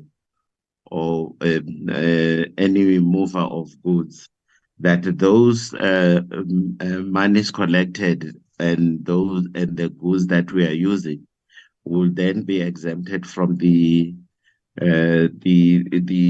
tax from the other country. So this is primarily because when we are going to, it may very well happen, depending on the agreement that South Africa would have reached with the neighboring country, that it may be agreed that entry and exit, by way of an example, is going entry into South Africa and exit from Zimbabwe will be done on the Zimbabwean side. So if that is the case, the computers and money is collected, Zimbabwe should not then subject us to their tax domestic laws. That's the exemption that is under clause 6. If it's not an exemption for any other monies or any other goods that are not for official use. It's only those that are meant for official use. Secondly, if an official would have done something, maybe collected money for his own personal use, that is not exempted from clause 6. So clause 6 is what Honourable Ruas has spoken to, that these are issues related to for official use only. The other element that we wanted to clarify, and it's coming from the other submissions, is that the one-stop border post bill, it's a framework bill that seeks to empower the Minister of Home Affairs to start, so it sets a criteria on how a one-stop border post should be established, but also allows and empowers the minister to then be able to negotiate the establishment of one-stop border posts with the neighboring countries.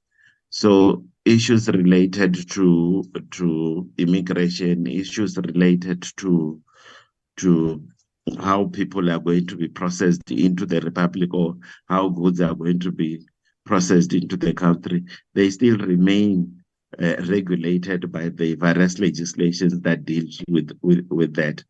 If, for example, what the consumer goods is speaking to about the standards, the laws that were still going to be applicable and which will be enforced by the officials from the Republic of South Africa on the side of Zimbabwe will still be domestic law. So there is no exemption related to domestic law.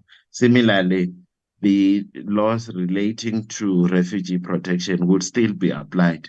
And in terms of the countries, then they would need to agree on the procedures that would be followed. Mr. Matonzi, I think Mr. Renz is disrupting member. Can you remove him from the meeting, please? Okay, I will do that here. We can allow members when they are disrupted in the meeting. Apologies, Advocate Malekate. Thank you. Can proceed. Thank you, Chair. So the two countries at that stage when the agreements are going to be negotiated and concluded, there would be a requirement that the countries would then have to agree on the procedures manual, especially to deal with issues relating to when exit would be deemed to have been finalized and when entry requirements would then kick in. So this legislation just seeks to provide a framework in terms of which one-stop border posts can be established. Thank you, Chair.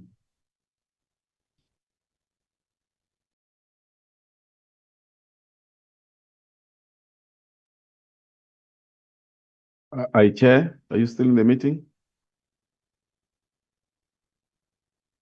Yes, I see the hand of Honorable, thanks, Advocate Malakat. I see the hand of Honorable Hala and Honorable Mishwe.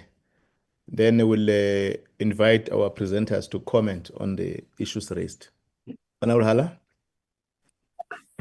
Thanks, Chair. Good morning, honorable members and officials. No, Chair, mine is on Consumer Goods Council.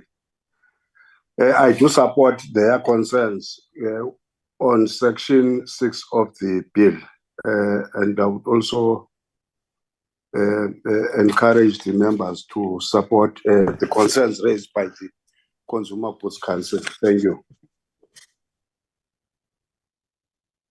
Thank you, Honorable Hala. Honorable Mishwe. Thank you, Chairperson, and good morning to members and to stakeholders that are with us this morning.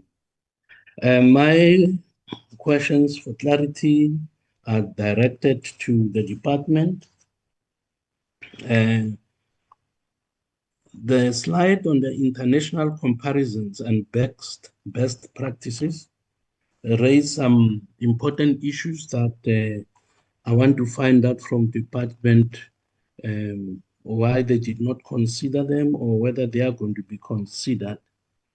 The issue of provisions for free movement of money or goods by officials, it is a concern because we know, because of corruption in our country, we know that there are some officials who have illegally moved money and goods, and because they had that liberty of, they had the assurance maybe that they were allowed to have this free movement of goods and money.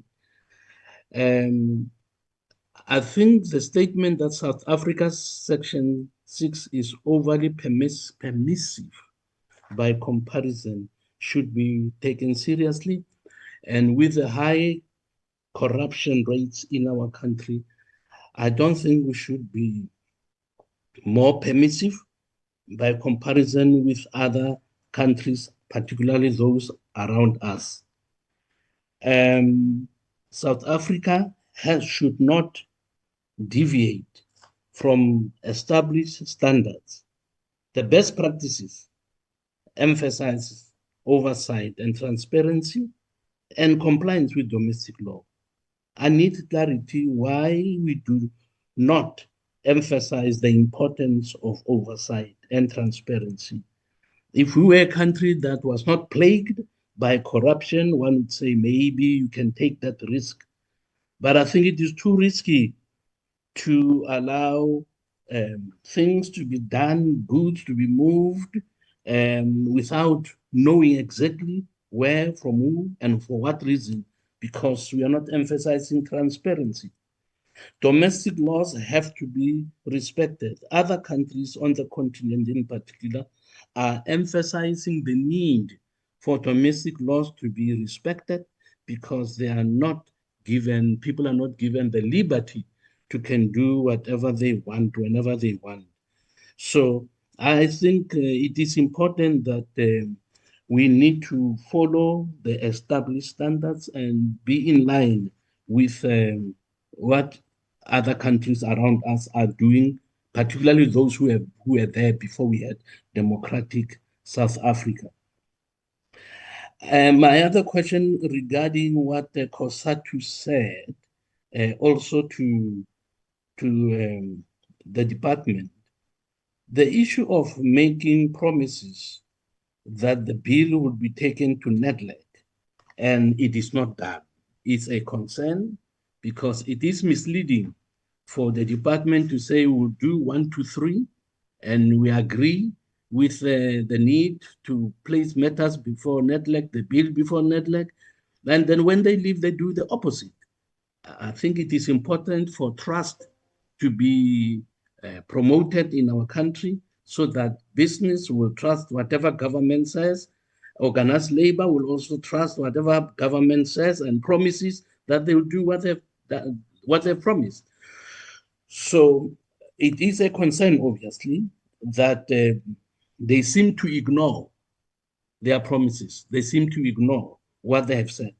What is the reason that after NEDLAC was promised, organized business and labor will have a say in the bill before it's introduced in Parliament? They do not do it. Were they deliberately misleading them, or what was the reason? Thank you, Chairperson. No, thanks very much. We'll request all the stakeholders to comment or respond on the issues that were raised. And I think there's still going to be an opportunity when formally the department is going to respond to this bill to the committee to deal with these issues. One of the issues which I want also to deposit to them, to our colleagues, in line with their presentation, where do they locate the Africa Continental Free Trade Agreement?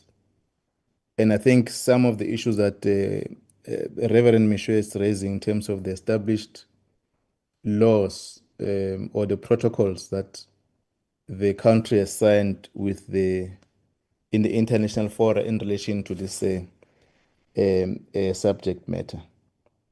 I will now invite, I'll start with Neo and Taba, and then Kosatu, and I'll end with so that we invite the last three presenters. Taba? Thank you, Chair, for the questions. I think by and large, a number of them were comments in support of the presentation that we made. And I need to point out that, we do not have, even in the bill as it stands, the definition for official use, which makes it even much more difficult to actually, almost box what it is that the department intends to do. So if official use is not defined in the bill itself, then anything could be construed and interpreted as official use. Chair, I'd like now to turn to your specific comment and request of saying that we need to talk about the discussions that we're having with SARS.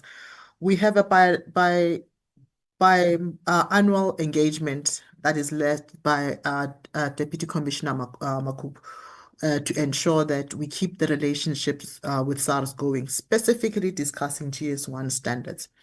The discussions are at an advanced stage, wherein SARS has been to our lab, at our offices, just to see how the standards actually work.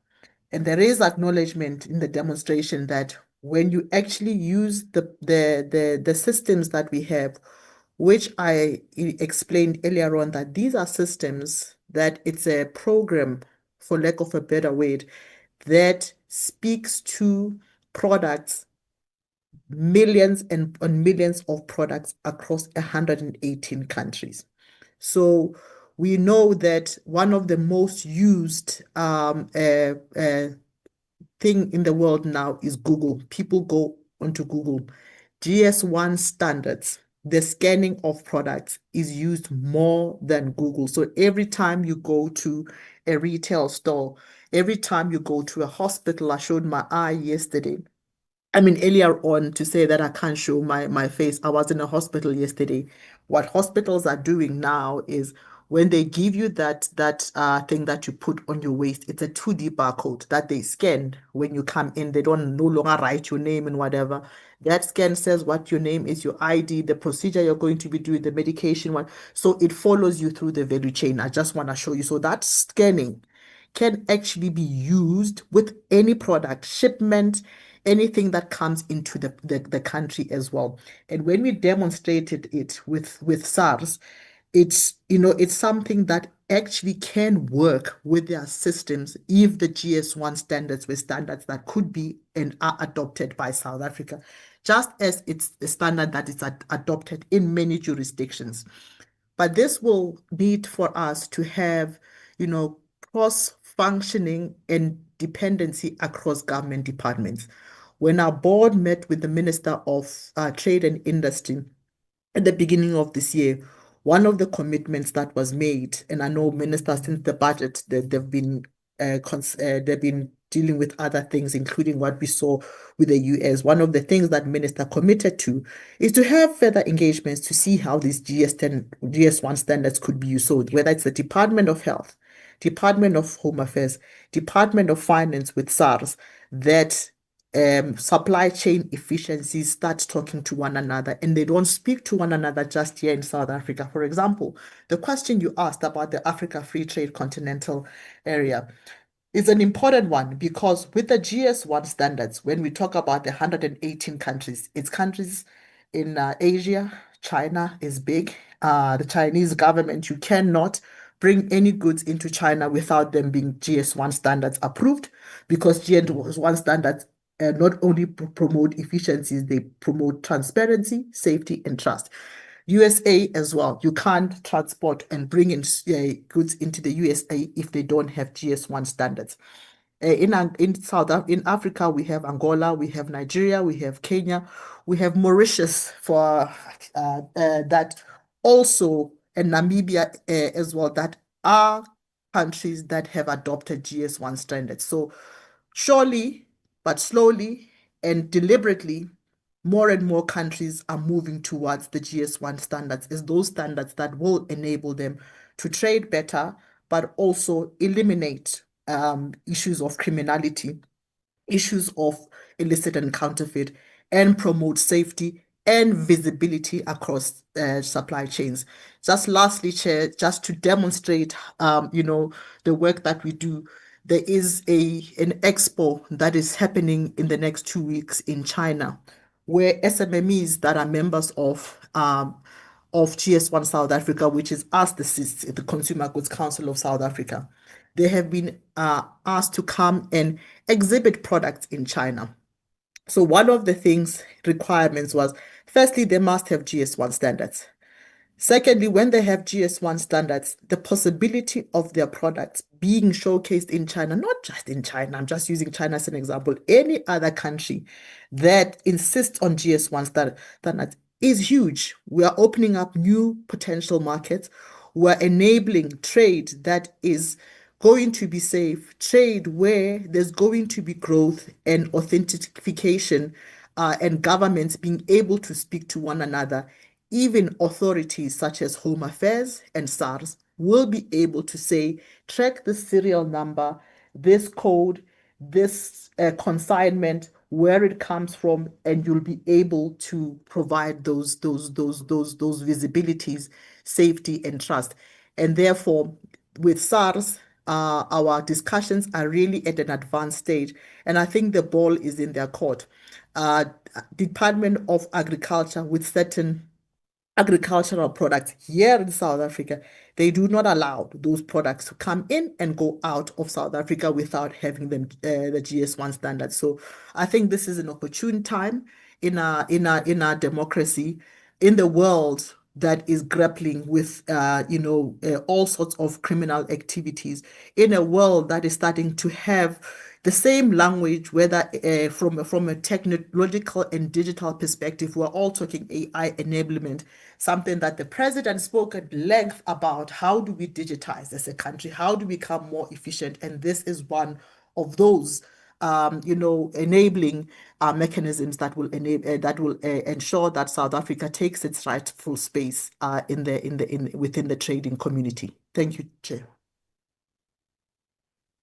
Thank you very much. Noted. Mr. Pax. No, thanks, Chair, and thanks to members. I guess just 3 quick points. By and large, Chair, we support the bill, but we do just think there is a need just to affirm the mandates in the respective roles of the key departments, whether it's BMA, SAP, SARS, the Defence Force. Chair, I think also we need to not take lightly the issue of resourcing the BMA and these critical institutions too. I think all too often Treasury governors simply view that, well, we need to cut expenditure, we need to cut here, squeeze here.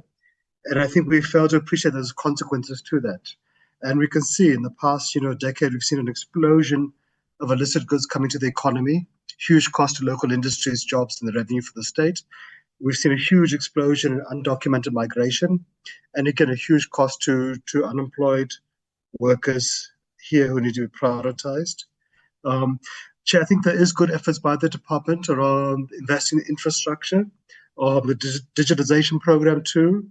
I think that the minister makes a good point about it's difficult to bribe a computer or a digitized process, and also to free up the staff to look at anomalies, gaps for corruption, etc. And investing in the capacity, be it drones, etc. So I think we need to really ramp that up because there'll be huge benefits to the economy, to the revenue of the state, etc. Chair, to Honorable Meshwe, I think to appreciate that point. And look, I think for us as COSATU, and I'm sure colleagues from business would also have a similar vantage point. There's real value in NEDLAC.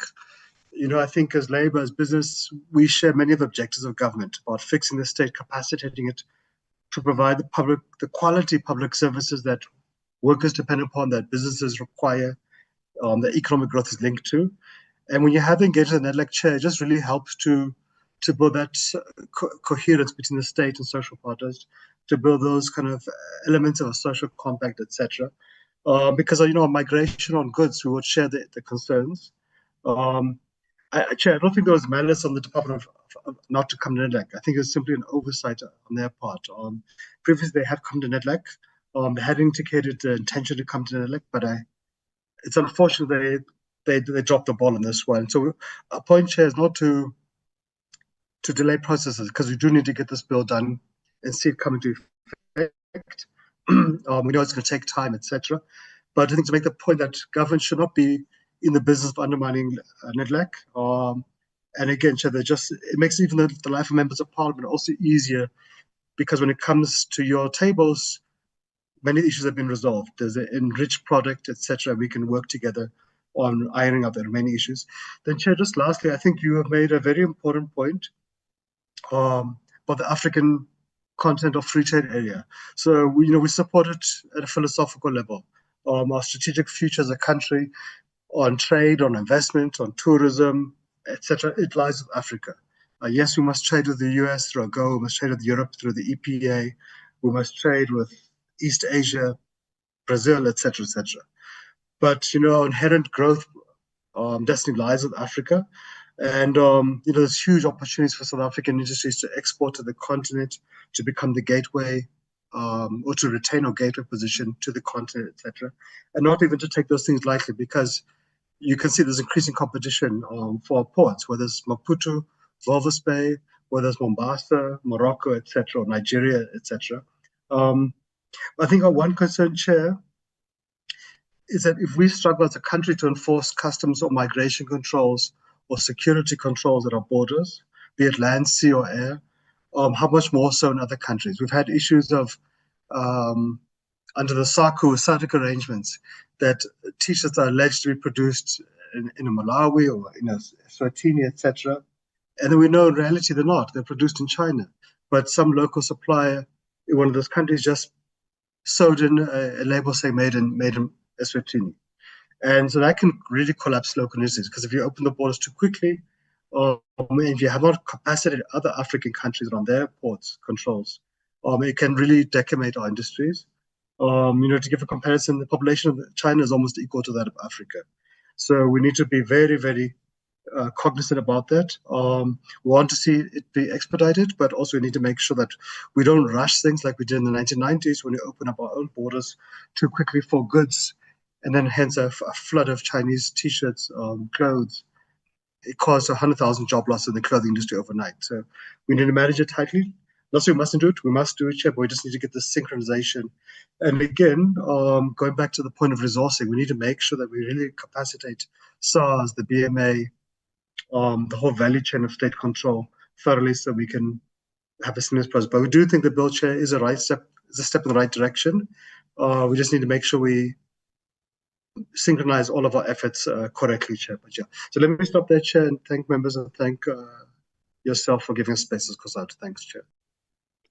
Thanks very much, colleagues, for responding or commenting to the issues.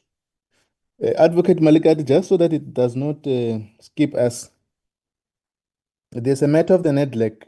I want to get the rationale for not appearing before, or not necessarily appearing, but having solicited views from business community. If you can just clarify that part.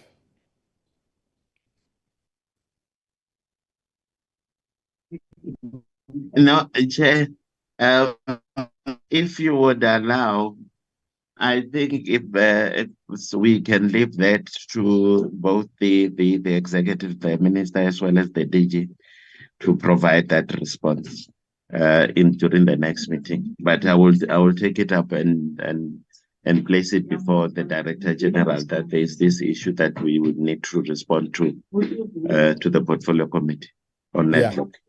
No, I think that's good. I think it's important so that we don't work outside other established structures where we can we ought to have consulted. When we deal with the formal response of the department, at least there should be a demonstration to respond to that question. Thanks very much. Can we now move to the second last three stakeholders, Mr. Matonzi? Oh, no. Yeah. I think I've skipped. Yeah, you can proceed. Sorry, apologies. Thank you very much, Chairperson. I will be brief. Just the two responses, if I may. The one is just in keeping with the presentation before in terms of making sure that there's an inclusion of legislative mechanisms for more effectively addressing corruption in all its guises within the one-stop border post. We make reference in our written submissions to multiple examples, including sort of tempest flares, bribes, block border crossing between Zimbabwe and South Africa, Maseru border post corruption exposed, rampant corruption at Limbombo border post. These are just 3 articles among the research that we submitted. And so we would really support a tightening up of the bill. Things like, goods used by officials for official purposes. Yeah, a definition, proper oversight mechanisms are key there. And then the second point briefly is in response to Advocate Malakate's point in terms of other legislation governing. And we're aware that if there isn't express provision for certain fundamentals, then if they're provided in other legislation, but not mentioned in the particular legislation governing the area, that is questionable and problematic. For example, you see in the Children's Act, there's express mention of unaccompanied and separated children as children in need of care and protection, but not defining and including children crossing the border in this piece of legislation is worrying. The legislation talks to, in terms of Section 3.1, the minister may conclude agreements to authorize officials of both states to exercise border law enforcement and any power to arrest, search, seize, detain any person according to the laws of the Republic.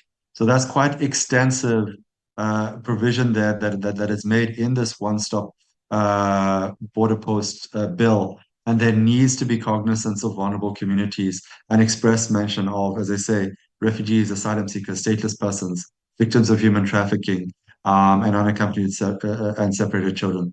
Those are our responses. Thank you very much, Chairperson and honorable members.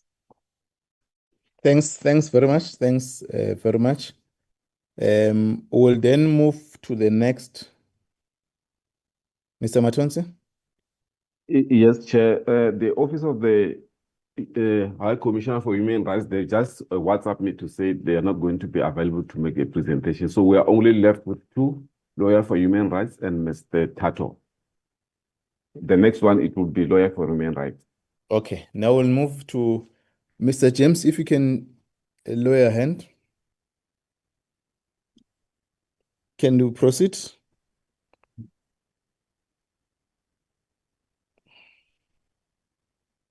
Good Thank you. morning, Chairperson. Good morning, honorable members. My name is Nyeleti Baloi. I'm from Lawyers for Human Rights. Is it okay if I proceed? Yeah, proceed, Ms. Baloi. Thank you. Right.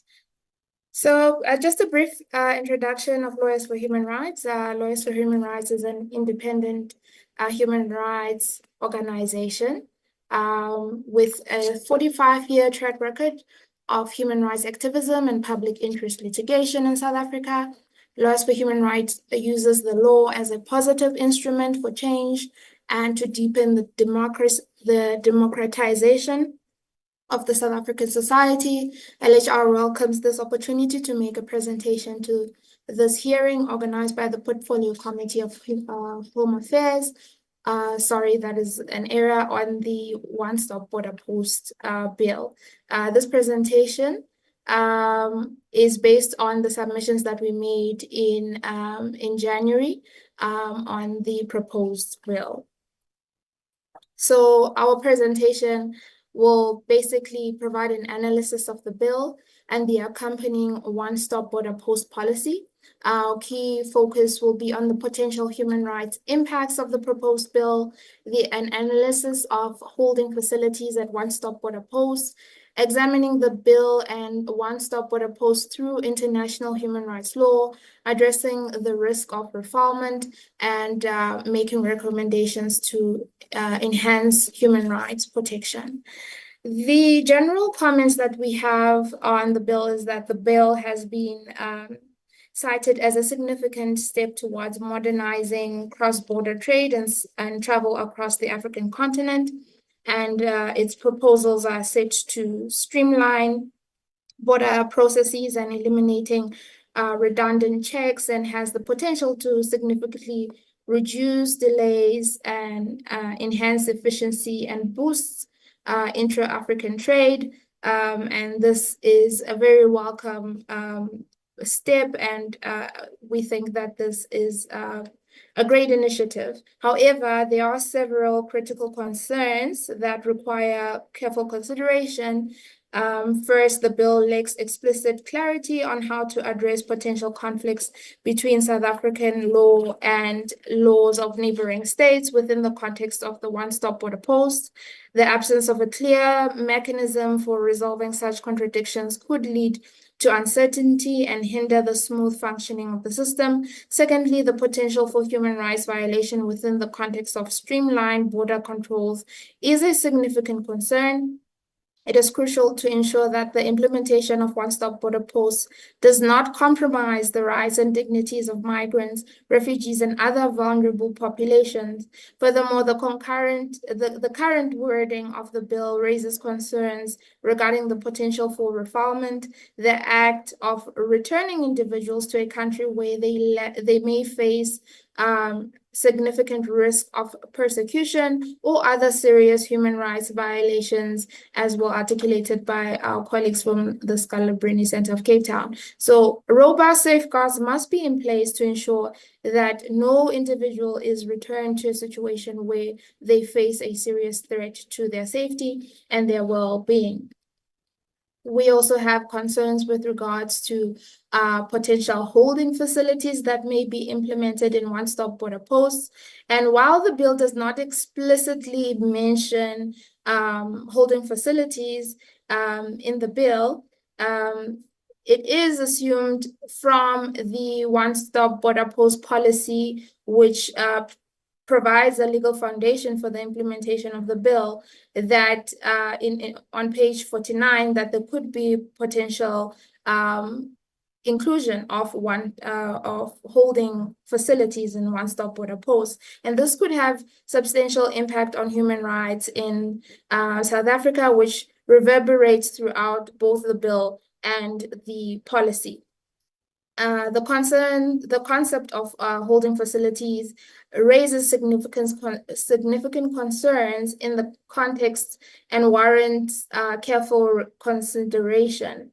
There needs to be provisions that provide further clarity regarding the rationale behind potential holding facilities. Notably, this would be rooted in the current existence of arbitrary or administrative detentions that are provided for by Section 34 of the Immigration Act, as well as Section 49 of the Immigration Act.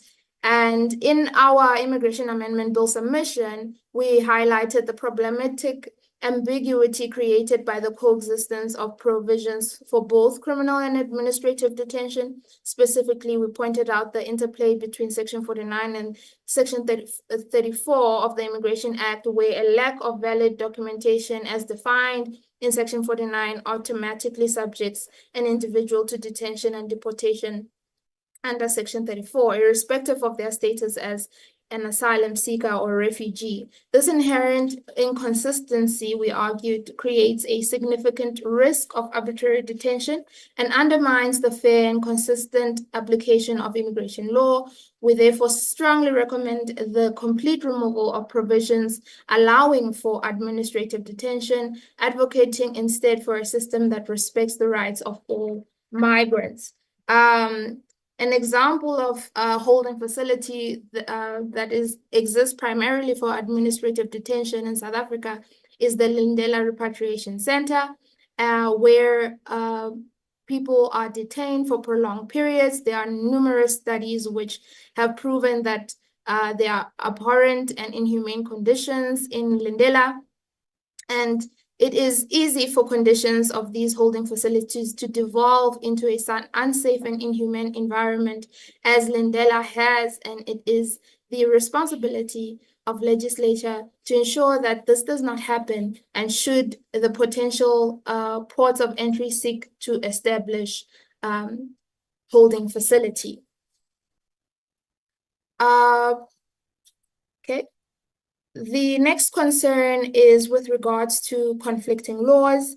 While the bill does address the application of border law enforcement in that the laws of both states will apply to the respective officials in common control zones, however, this is a very limited view on a broad scope of the law wherein jurisdictions will coalesce and are likely to end up at crossroads. What happens when the law of the Republic or adjoining state regarding the treatment of migrants is overly harsh or does not coincide with the objective values of human rights and fairness? An example is the treatment of the LGBTQI community by some neighboring countries. The AUDA and EPAD sourcebook is a very helpful tool to address this concern in the bill. The sourcebook suggests that where conflicts of law arise, there should be alternative dispute resolution mechanisms, as well as judicial mechanisms for individuals at an operational level. Alternative dispute resolution mechanisms can resemble a mediator, complaints bureau, an ombudsman, or similar offices of institutions to resolve the matter. Where this is not properly accounted for, it could risk international relations, tensions with adjoining states, so it must be handled with sensitivity and care. With regards to some of the human rights considerations that we noted in the bill, The bill, by prioritizing streamlined border processes without significant provision of how human rights protection will be prioritized, risks exacerbating existing human rights concerns, including the potential for reforma, arbitrary detention, and the erosion of protection of migrants within the context of increasingly restrictive border control regimes. The inherent right of a sovereign state to control its border is a fundamental principle in international law. And while the International Covenant on Civil and Political Rights guarantees the right of individuals to leave a country, it does not confer an automatic right to enter or reside in another country. However, this principle must be balanced against a state's obligations under international human rights law, particularly the prohibition of reforma. The bill in its current form does not explicitly incorporate these obligations, creating a risk that individuals fleeing persecution may be denied entry or return to harm. As South Africa seeks to streamline border processes, it is essential that mechanisms are in place to ensure that the implementation of one-stop border posts does not compromise the country's international legal commitments, particularly under Section 2 of the Republic's Refugee Acts and Article 33 of the Refugee Convention of 1951.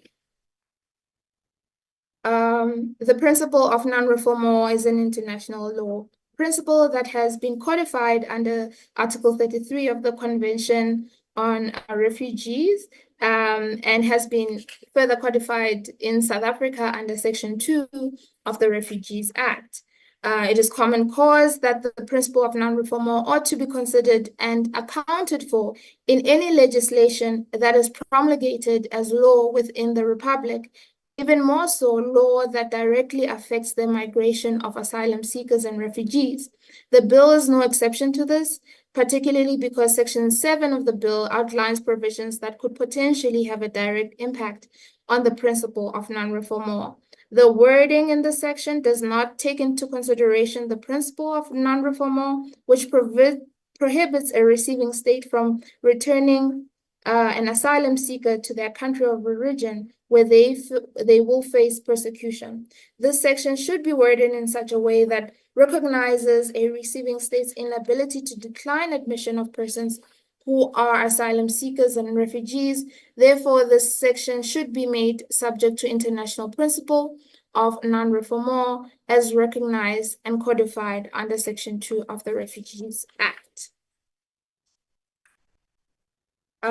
So these are some of the concerns with regards to Section 7 of the bill.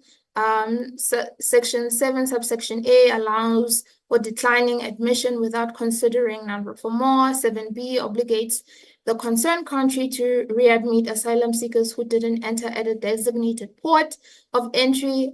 This point has been well articulated by our colleagues. And 7C obligates the concerned country to readmit individuals, even if it prevents the asylum seeker from seeking protection in South Africa.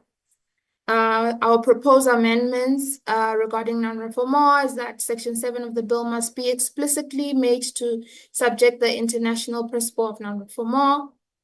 Section 7(1)(b) should be amended to align with the concurrent South African legal obligation position that does not exclude asylum seekers based solely on their port of entry. The bill should clearly state that the officials operating at and beyond one-stop border posts cannot refer asylum seekers based on their mode of entry. Section 7(1)(c) needs to be revised to ensure it does not impede on exit countries' ability to facilitate an asylum seeker's entry into South Africa for protection.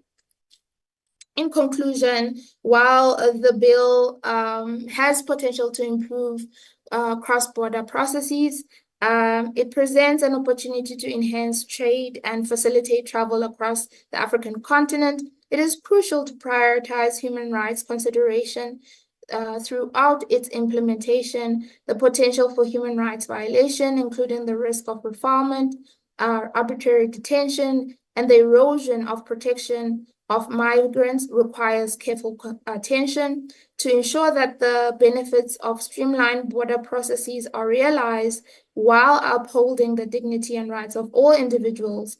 The bill must explicitly incorporate safeguards to prevent human rights abuses. LHR urges the legislator to carefully consider these concerns and propose amendments to ensure that the bill serves its intended purpose while protecting the rights and dignities of all individuals. Thank you very much, everybody.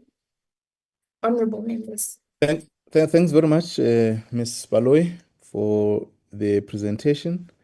Can we now invite Mr. Seleke?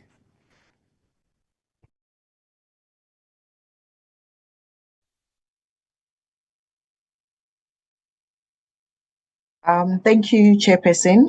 It is Mrs. Seleke. Can I please be allowed to share my presentation? Yeah, apologies, Ms. Seleke. No problem. You have been allowed. Thank you.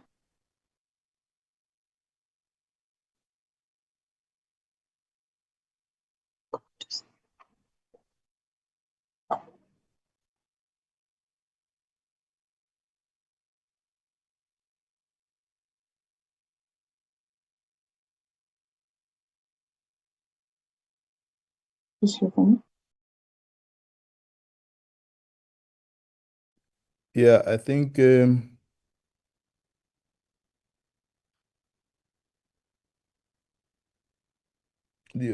presentation is not is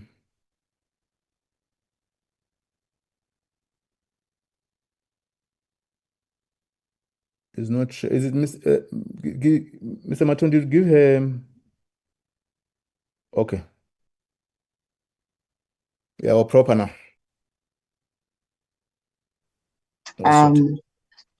Thank you, Honorable Chairperson, honorable members of the Portfolio Committee on Home Affairs, and esteemed colleagues. My name is Tatu Seleke, Master's Candidate in Human Rights Law, specializing in constitutional law and development, and a policy analyst committed to developmental governance and regional integration, and most important, an active citizen of South Africa. I am honored to be making my presentation on the One-Stop Border Post Bill, a critical piece of legislation with profound implications for trade, security, human rights, and regional cooperation. I must commend the committee and the Department of Home Affairs for taking a progressive step in modernizing our border governance framework in the spirit of cooperative governance and constitutional accountability. Allow me to enter into my presentation. The first point made is that the alignment with regional and international instruments is that the bill should explicitly reference South Africa's international obligations, such as the SADC and the African Continental Free Trade. Section 3.1 of the bill refers to concluding agreements under Section 231 of the Constitution, which governs international agreements. The first speaker went very much into detail on this section. Section 2 of the bill states the Act applies outside of the Republic only per international agreements. The suggested addition to this would be that the bill aligns with Article 2 of the SADC Protocol on Trade of the African Continental Free Trade, and that it must specifically reference South Africa's commitments under these agreements. The recommendation is that the preamble explicitly reference obligations under the African Continental Trade, Free Trade, as well as other related instruments such as the SADC-1. On the issue of constitutional and jurisdictional implications, the bill grants shared border management with neighboring countries, raising constitutional issues. Shared enforcement raises sovereignty concerns and requires parliamentary oversight. Section 3.1 of this, 3.1c, authorizes officials from both states to exercise enforcement powers. Section 5, dealing with criminal jurisdiction, enforcement, and applicable laws across the zone.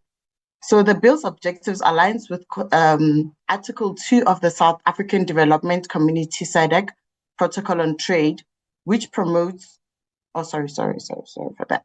The bill's provisions granting shared border management responsibilities with neighboring countries raises constitutional questions regarding sovereignty and territorial jurisdiction.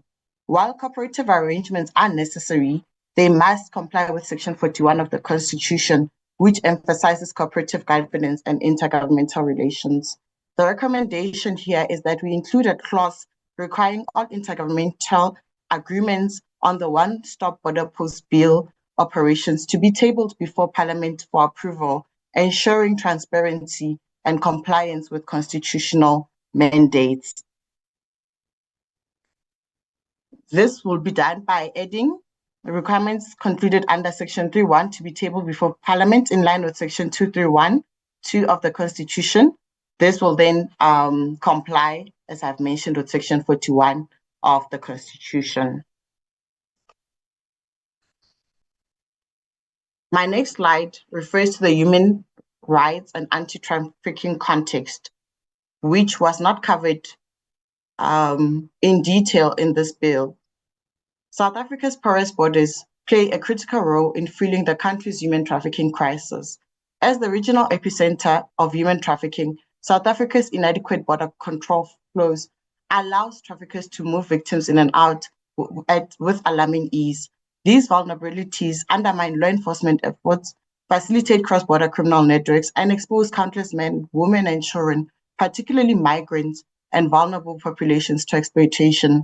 Addressing border security is therefore not just a matter of national sovereignty, but a human rights imperative. The one-stop border posts carry human rights risks, particularly for migrants, refugees, and vulnerable persons. The bill must include explicit safeguards to prevent arbitrary detention or deportation, which lawyers for human rights went into detail on, human trafficking and exploitation, discrimination, and due process violations.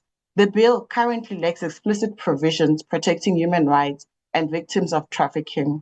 The recommendations I made is to amend Section 3 to require international agreements to include human rights safeguards, amend Section 4 to add minimum rights clause for enforcement within the one-stop border post bill zones, and lastly, to amend Section 5.5 to guarantee due processes, legal aid, and special procedures for vulnerable persons.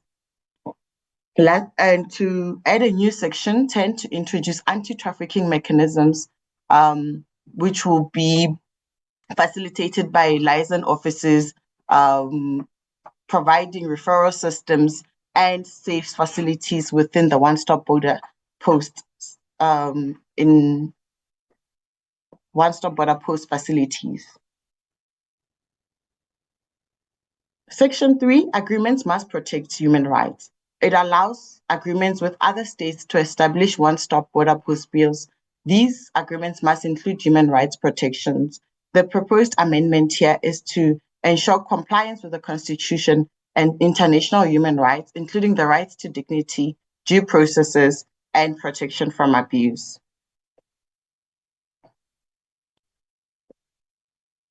The border law enforcement standards. Section 4 applies enforcement laws of both states in shared zones. We propose amendments that officials must comply with the Constitution. Enforcement actions must respect rights to non-discrimination, liberty, and access to legal recourse. Criminal jurisdiction and due processes. This was found in Section 5. It lacks procedural protection for detainees. The proposed amendment is that all accused persons must have access to legal representation, interpretation, and be informed of their rights. The special procedures for minors, asylum seekers, and victims of trafficking.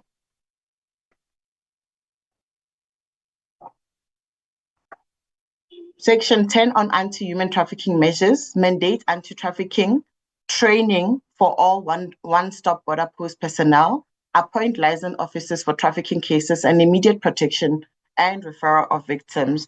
This is to also ensure that the one-stop border post bill infrastructure is gender sensitive. We know that border posts are hotspots for corruption, which affects trade and revenue collection. Robust anti-corruption mechanisms are essential. What we recommend is to establish an independent border oversight authority to monitor operations and investigate corruption. Capacity building and training. Effective one-stop border post bill operations require well-trained personnel. The bill must include provisions for interagency training, capacity building programs.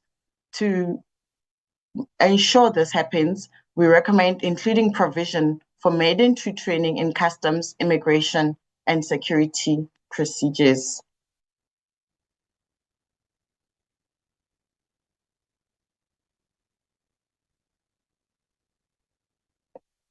In conclusion, the one-stop border post bill can transform trade and regional integration. Its success, however, depends on legal compliance, infrastructure, protection of human rights, governance, and capacity building of personnel. Recommendations should be considered to uphold constitutional values and regional commitments. Thank you, Chairperson. Thank you very much, colleagues, for the presentations. Members, is there any other comment you want to place or question?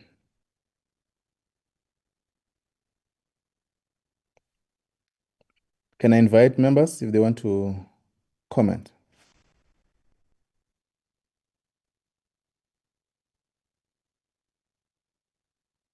Reverend Mishra? Thank you, Chairperson. Thank you, Pato, for that presentation. I just need clarity on what you are saying, bullet 3 on section 5, that all accused person must have access to legal representation, and then you also have interpretation. What would you recommend if at the time of the case nobody understands the language that is preferred by the accused? If they understand English, would you recommend that they have to proceed in English, even though it might not be their preferred language, particularly at the time when they don't have anybody, the department or the courts do not have anybody who speaks the preferred language? Thank you. No, thanks very much. I think some of the issues which are raised or proposed by our colleagues also attempt to raise issues in our files in relation to the first item we're dealing with the amendment. And I think Advocate Malika ought to grapple with those issues. And when we're dealing with this item, there was a matter of the policy initiative that is currently underway of the white paper on citizenship, migration and protection of refugees. And that is a critical component of the overall decisions that was taken by cabinet to review this act. So I'm also raising that some of the issues that are raised, and I think the stakeholders had benefit to get to the essence of the ongoing conversation we had with the stakeholders, particularly Home Affairs and the Parliamentary Legal Services. The second point is that Mr. Advocate Malikate, we would, and I thought it's on our side, we could have invited the Border Management Authority commissioner or commissioners, one of them, to be part of this public hearing, so that there are other issues which are overlapping to their area of responsibility, which these presentations are highlighting. But what I'll recommend is that in our next session, when the department is going to respond, the commissioner or delegated officials on behalf of BMA must be in the meeting so that to deal with some of these issues that are arising. In other words, it will mean we'll expect the BMA to be in when you respond formally to the committee for a purpose of a conversation, the BMA must be in the meeting and respond to some of the issues that are being raised here. And also the matter that the committee has raised on the consultation with NEDLAC that you need to deposit to the committee. Before she responds or they respond, is there any other matter, Advocate Malikad, you want to comment on? No, thank you, Chair. We have noted that we will liaise with the Office of the Commissioner for BMA for the present in the meeting, Chair. I have my colleague who is the executive manager for the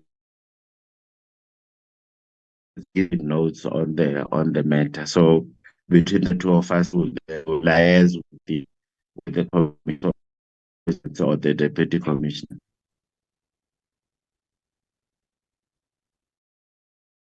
Okay, thank you very much. Colleagues, can you then comment on the issues that you raised, particularly from Reverend Mishe?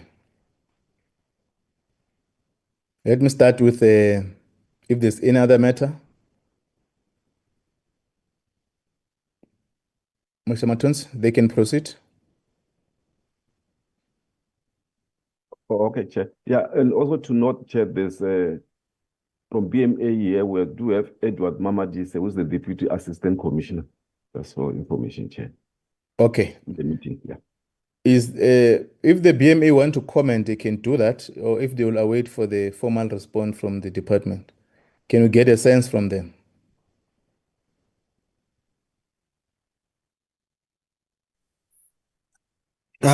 Good morning, Chair. Good morning, the members of the committee and colleagues. My name is Edward Mamadi, Deputy Assistant Commissioner for Legal Services. At this stage, Chair, I would note the comments being made, and in liaison with the department, we will address the comments that have been made in this meeting. Thank you. Thank you, Deputy Commissioner. Now, can we proceed to invite our presenters to comment if there's any other matter before we step off the item?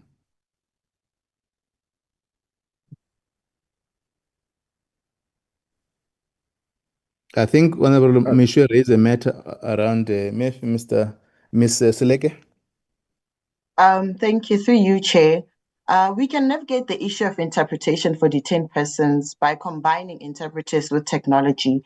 I think South Africa still needs to use the opportunity of technology available to us in this country, even in our legal justice system.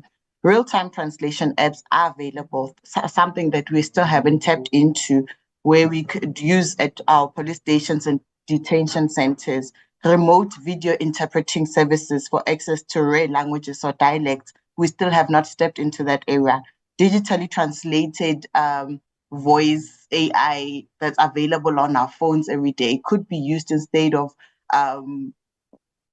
delaying the interpretation process by trying to find an expert to come in to interpret in Malawi when we don't have such resources, for example, in Messina.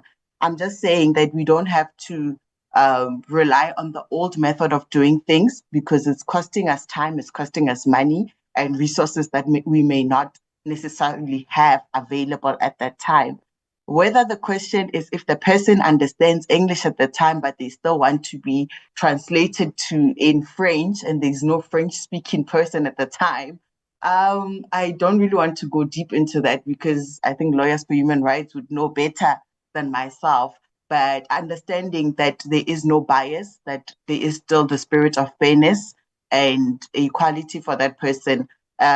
We still have, a lot of issues in our law because it's the one that stipulates that they have rights to interpretation. And those are the gaps in our law that we need to fill as policymakers. But I think we should be advancing technology and using it in those spaces to fill these gaps. Thank you, Chairperson. Thank you very much. Any other comment from a stakeholder?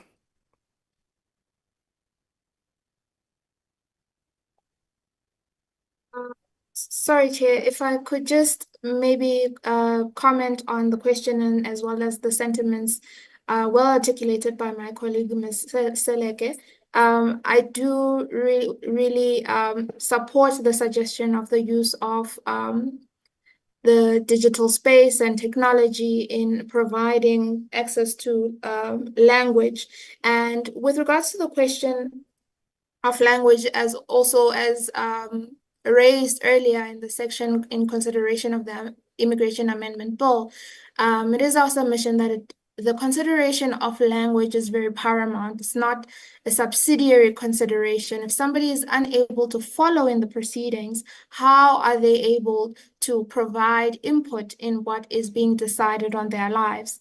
So it is crucial that proceedings are interpreted to a person in the language that they best understand, and may be able to understand some level of English, but not to the level of understanding legal proceedings. So that provision exists in our law, in our constitution for a reason, and should always be adhered to. Thank you very much.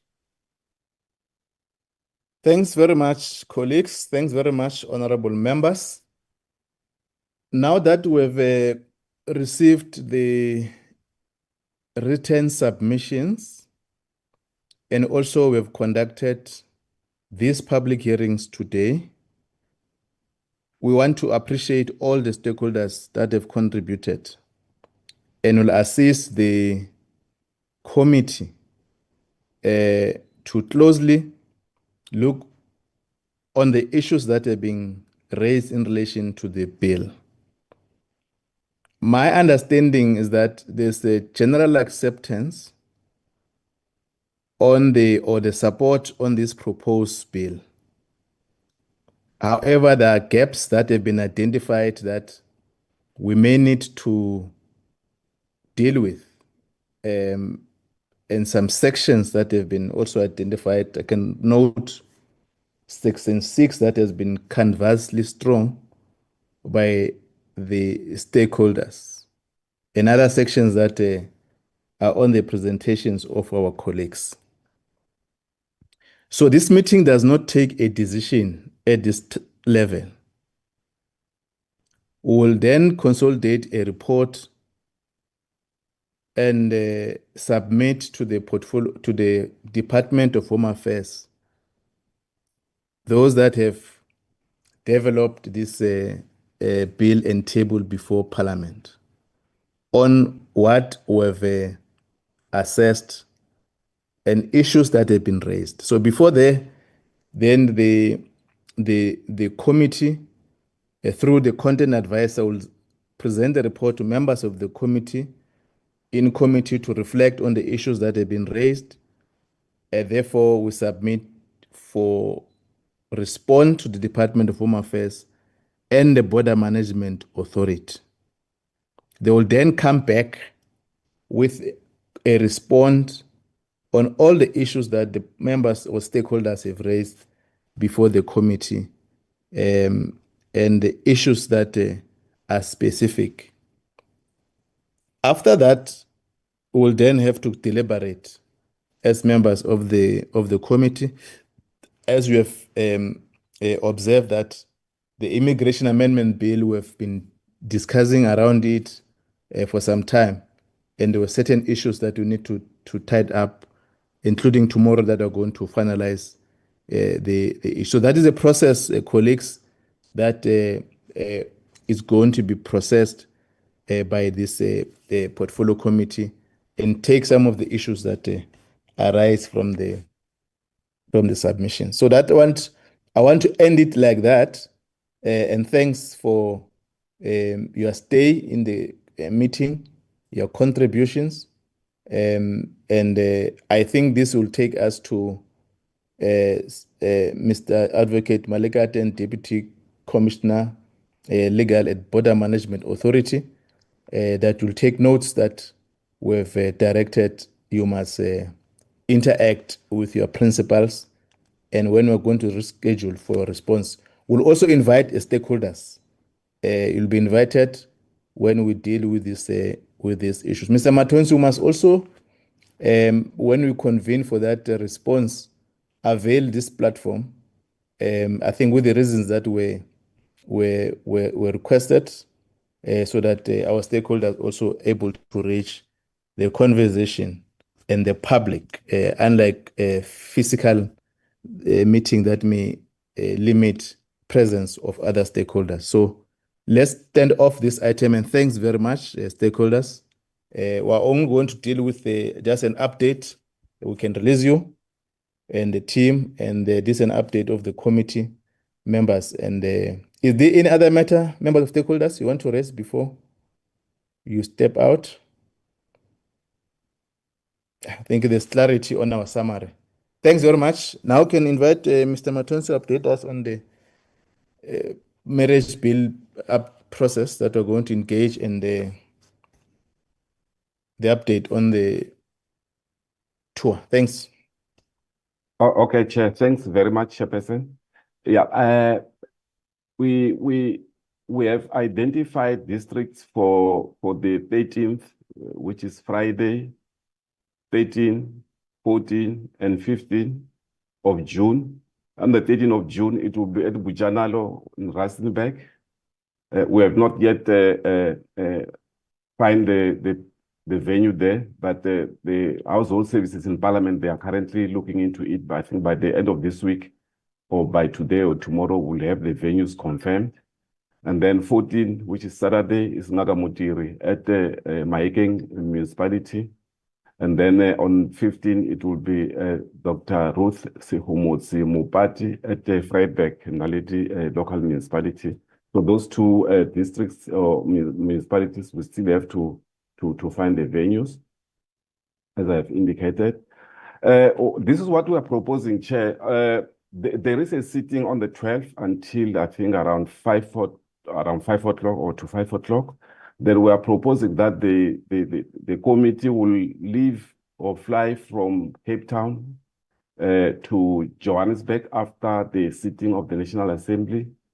And then because it will be late, we are proposing that the committee should not drive at night, and then they'll sleep at OR Tambo Southern Sun Hotel. And then early in the morning on the 13th, which is the date of the public hearings, we leave at 6 o'clock, and then we drive. It will be for 2 hours or 171 kilometers to Rustenburg. We'll straight go to the public hearing venue that will have been identified. Then after the public hearings, then the committee will leave for Mahikeng, drive for 2 hours, 30 minutes, 194 kilometers, and check in at the hotel. They will provide the details of the hotel as soon as the confirmation has been done. And then 14 June, then we have public hearing in Mahikeng. So in other words, the committee will not sleep in Rustenburg. It will just be driving in the morning, have public hearings, and then proceed to Mahikeng. After the public hearing in Mahikeng, then we'll drive for 1 hour, 43 minutes, 159 kilometers, and then check in at the hotel. And then on Sunday, then we have public hearings at Vryburg in Naledi local municipality. Then after the hearing, then we drive to Kimberley, which is about 2 hours, 12 minutes, 205 kilometers, and check in at the hotel on the 15th after the public hearing. The reason being that it is a lot of distances to travel by road from Vryburg to Johannesburg. I think it's about 5 hours. So we thought it would be better if after the public hearing, then we'll go to Kimberley, sleep there, and then in the morning on the 16th, and then fly to Johannesburg and other areas. In terms of application, the political application was submitted and approved by the House Chairperson. And then the financial application, Mr. Arendse has indicated is being processed because there are several people that are signing it. Probably by the end of this week, everybody will have signed it. Wherein, that is the financial application, wherein the issue of the flights will be confirmed, the issue of the venue, the accommodation, I'm sorry, will be confirmed and all that stuff. So once that is done, then we are all sorted out. And then letters were all sent to the Speaker of the Legislature in the Northwest, the Premier, District and Local Municipality, the National House of Traditional Leaders, the Northwest House of Traditional Leaders. So all these letters have been sent, and officials from public education as well, they have these letters. As I've indicated, the household service with the assistance of Public Education Office and public participation, they've identified the auditorium in Mahikeng, and then we're still trying to get the other venues in the other two municipalities. But also to indicate that the household service is doing it telephonically at the moment, with a compliance list that the municipalities are completing, but they will still have to physically go there to see for themselves what is further needed. And then catering, RFQ have been issued and SM is waiting for quotations. So in other words, we're going to be catering for all the 3 districts, members of the public. So the quotation they are still waiting for quotations as of Friday. Documentation, copies of the bill and summary of the bill will be done by tomorrow and then dispatched to each municipality. So what normally happens, all the copies that we see there, once they've made copies and then we have confirmed the hotel, they dispatch those documents to those hotels so that we don't have to carry a document. And then public education and parliamentary democracy offices. The public education officials, these are the officials that we have encountered in the past in other provinces that are based in parliament. So Northwest is one of the municipalities that has got PDOs, what we call parliamentary democracy offices. So it's only in Rustenburg that the public education official will travel there on the 29th, and the plan is to conduct about 11 workshops with stakeholders and communities. So in other words, the public education officials will only deal with Rustenburg, Mahikeng, and then and Vryburg. We do have the parliamentary democracy offices, the officials who are there, they are based there in the province. So they are dealing with Mahikeng. In Mahikeng, they are planning about 12 workshops. And then in Vryburg, they were planning about 20 workshops. And then ICT, the hearing will be streamed via YouTube, and the PA system will be provided by a service provider. The quotation has been received, and SM is busy with evaluations. Language preparation are underway to get a service provider, and the languages that will be covered are English, Afrikaans, Setswana, Xhosa, and sign language. Then protection service, they will always accompany members. So in other words, if when we sleep in Johannesburg, they will be there to accompany us because they are liaising with the traffic and the police to accompany us. But there will be another vehicle with the protection service that will be in Rustenburg, that will sleep in Rustenburg so that they go to the venue in the morning for the preparation. Chair, I'm not sure if maybe I should wait here or just do everything and then we can ask questions. Yeah, proceed. Okay. Chairperson, with the study tour, the initial dates that we have identified was 11 to 20 July. And then the letter was sent to the Minister of International Relations and Cooperation. And included in that, there was a concept paper that the content advisor has developed, and also the analysis of electronic voting documents were also attached. And then the application to the House Chair was submitted, and then there was a response, Chair. I just copied the email as it is from the Office of the House Chair, that please note that the discussion around study tours has not been concluded due to the uncertainty around the adoption of the budget instrument. Secondly, the budget to committees has not yet been allocated. Afterwards, committee will conduct its own strategic planning section where committees scheduled to undertake study tours in this financial year will factor into their annual program of the committee. So yeah, that is the response from the House Chair after submitting the application and the letter that was sent to the office of the House Chair. So from I think from 17 until the 4th of August, the Brazilian Parliament is on recess. It's on recess, and then here we're proposing that the content advisor has done a document that he can present on the 1st of July on the annual business plan of the committee and the strategic plan of the committee. And then we are looking at the alternative dates for the study tour around September 19 to 24. The reason I picked those dates is because around the 24th, normally we do have a constituency period. Then, and also from the 5th and the 13th of December, that would be an oversight period by the committee. And the Brazilian Parliament, they go into recess again on the 22nd of December. So those are the two presentation, Chairperson. Okay, noted. Members, first is that we must plan the study tour. We must have a way to prepare because we are aware that the budget is under consideration. And this is an important program. So we can't wait to decide whether we must go or not in our strategic planning. We must have a way to engage with the COC and have a plan. In other words, I'm trying to say that there must be a tentative, principled interaction between us and the Brazilian authorities in terms of the envisaged visit.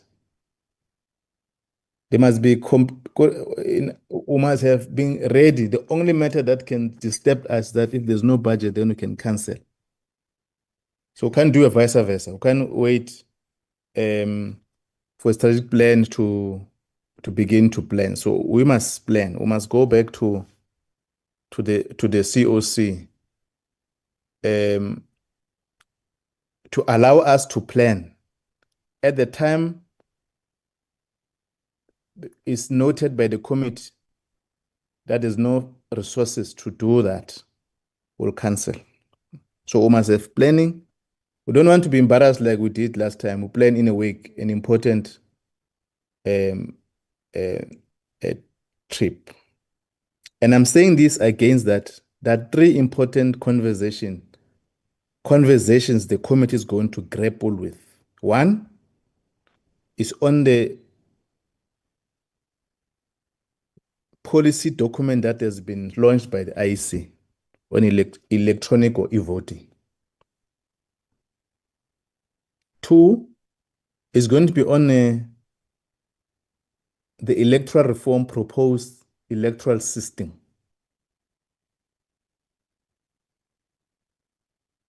And three, we're now beginning to deal with the Party Political Funding Act. So these are important conversations that are related in terms of the electoral environment we're dealing with. So we need to plan and have study case on what we're going to do there, and able to have even referral documents from the Brazilian authorities that members of the committee must have full comprehension before we go to that front of the country. So ourselves as a committee, we need to be clearer on these issues, and we must plan that. We must go to a COC and say, this is our planning phase.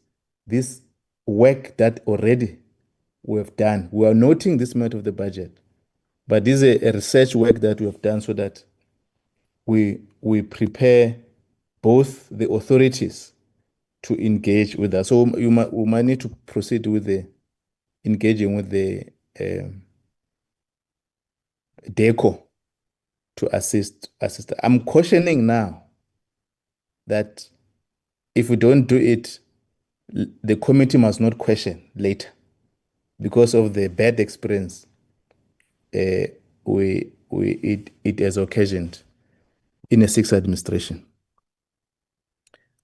The other matter, there must be understanding why are we living on the 12th of June, what is happening in Parliament, so that we discuss from that front.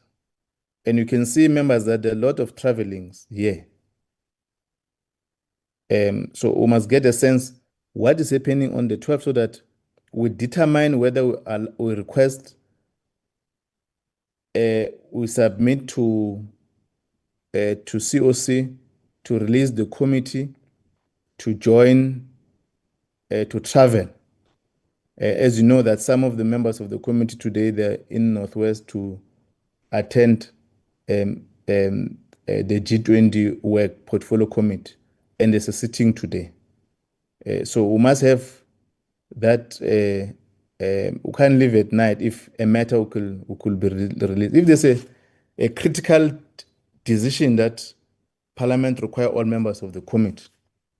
So we must know, Mr. Matondo, what's happening on the 12th so that we determine our clarity on this matter. I'm raising this because you may not able to travel from Joburg at 6, get it to the plenary, in Rustenburg for the hours that we are going to be requested to engage with members of the public.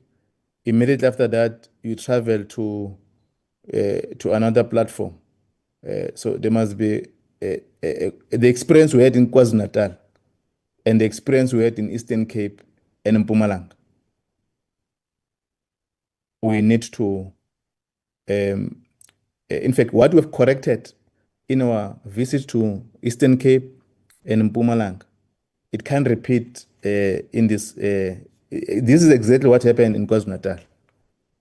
And with clarity on how we need to assist all of us to navigate this space.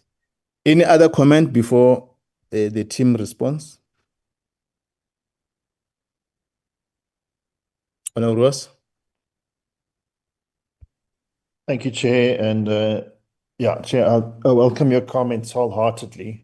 First of all, on the 12th, it's questions to the Deputy President that is scheduled, but we all know that that can change.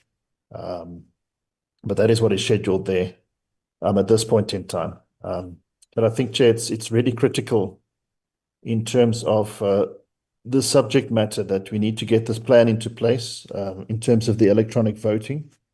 There was a lot of expenditure in a conference, and that conference came about from a few years back when this committee looked at a bill that had electronic voting in it, and we said that we cannot entertain this now because we need to satisfy ourselves in terms of the risks of electronic voting, that we are well versed on that. And that is where the idea of this study tour was birthed.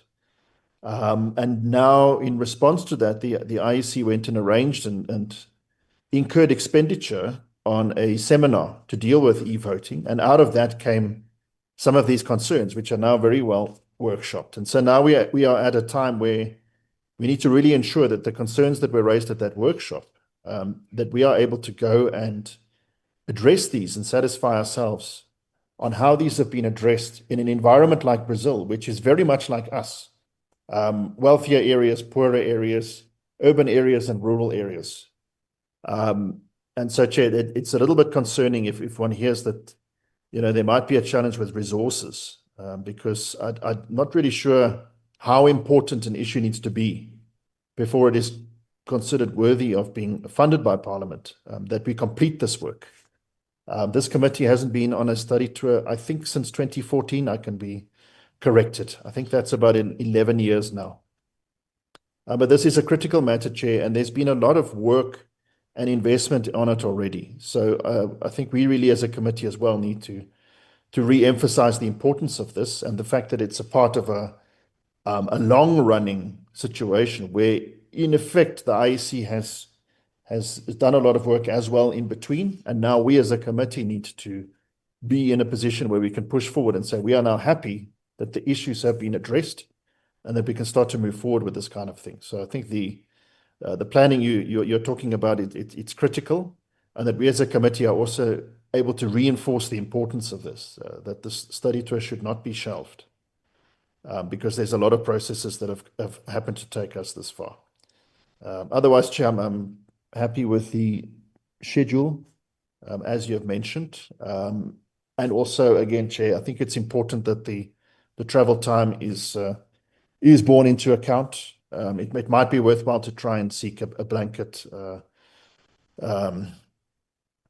recusal from the afternoon's activities. We would all need to be in Cape Town for our caucuses in that morning, but it would make a very big difference to travel there, because we are required, Chair, on consecutive days to sit for several hours and concentrate on the inputs that are coming in. And so we just need to make sure that we're not in a position where we are extremely tired and then expected to do that. So I do agree with that proposal that we request to be recused from that session. Thank you, Chair. Thank you, Honorable Ross. Any other member? Okay, Mr. Adams and Mr. Matons. Mr. Adams? No, Chairperson, the notes are the comments are noted, and we'll affect them as indicated. We'll revise the concept note and push for the application for those two proposed dates. Thank you, Chair. Thank you, Mr. Matons. Yeah. In terms of the 12, as Mr. Ross has indicated, there's a caucus in the morning, and then there's also a sitting in the afternoon, which is present to the Deputy President. So that was the reason why the application was made to leave after the sitting, because of that the issue of the Deputy President in the afternoon, as well as the caucus in the morning. But I'll try to figure out from the Office of the House Chair if I can make a request that the committee be excused to that sitting. Members, I think officials, we know that we're on hybrid. So let's not say we must seek to find out. Let's submit an application to be excused not to attend the sitting.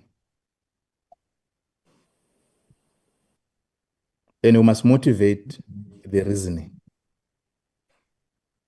Then we'll allow members to proceed to the, once we get that clarity, we'll allow members to go so that we're able to travel, and the logistics make easier for us to work. I think that is a decision we've arrived at, and that must be communicated to the COC. Secondly, we must proceed with the preparations. The preparation does not undermine the correspondence of the Chair of Chairs.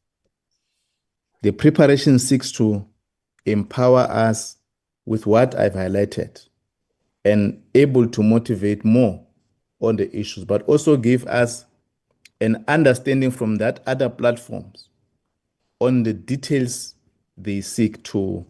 We must know once we get those things, before we go to Brazil, we must know what we're going to do.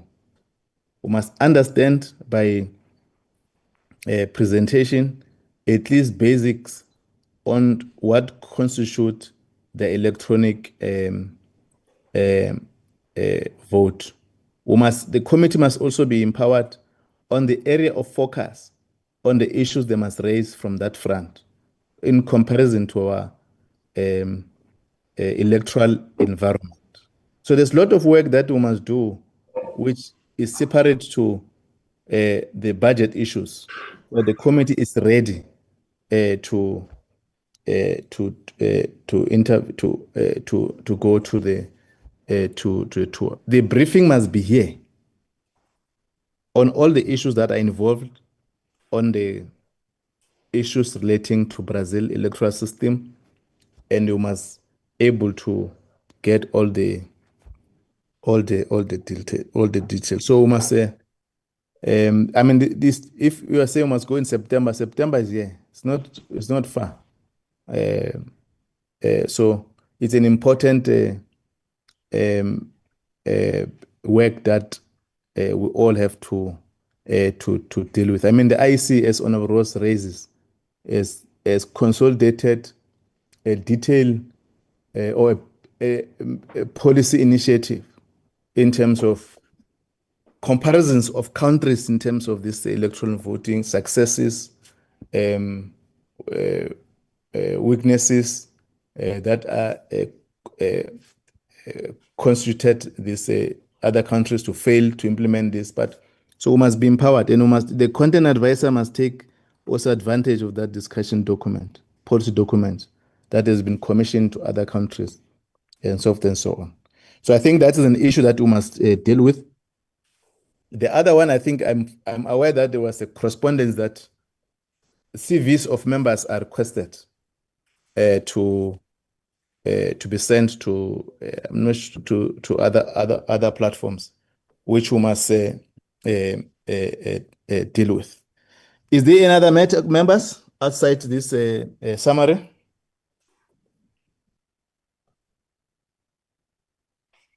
Honorable Machi. Thank you very much, Chairperson.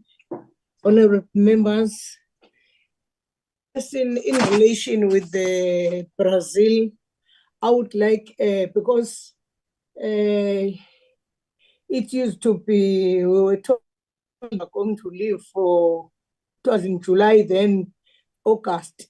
Then from the 22nd of September to the 30th, I'll be in New York. So I will request that or my respective secretary to take out my name from the application for Brazil, because we've been following the dates. Then the family trip, my family trip was on the line when the dates are given for the Home Affairs trip. We had to reschedule. So now it's our last chance now to go. So if now we are to go to Brazil in September, from those dates, no, my name should be withdrawn from the list. Thank you.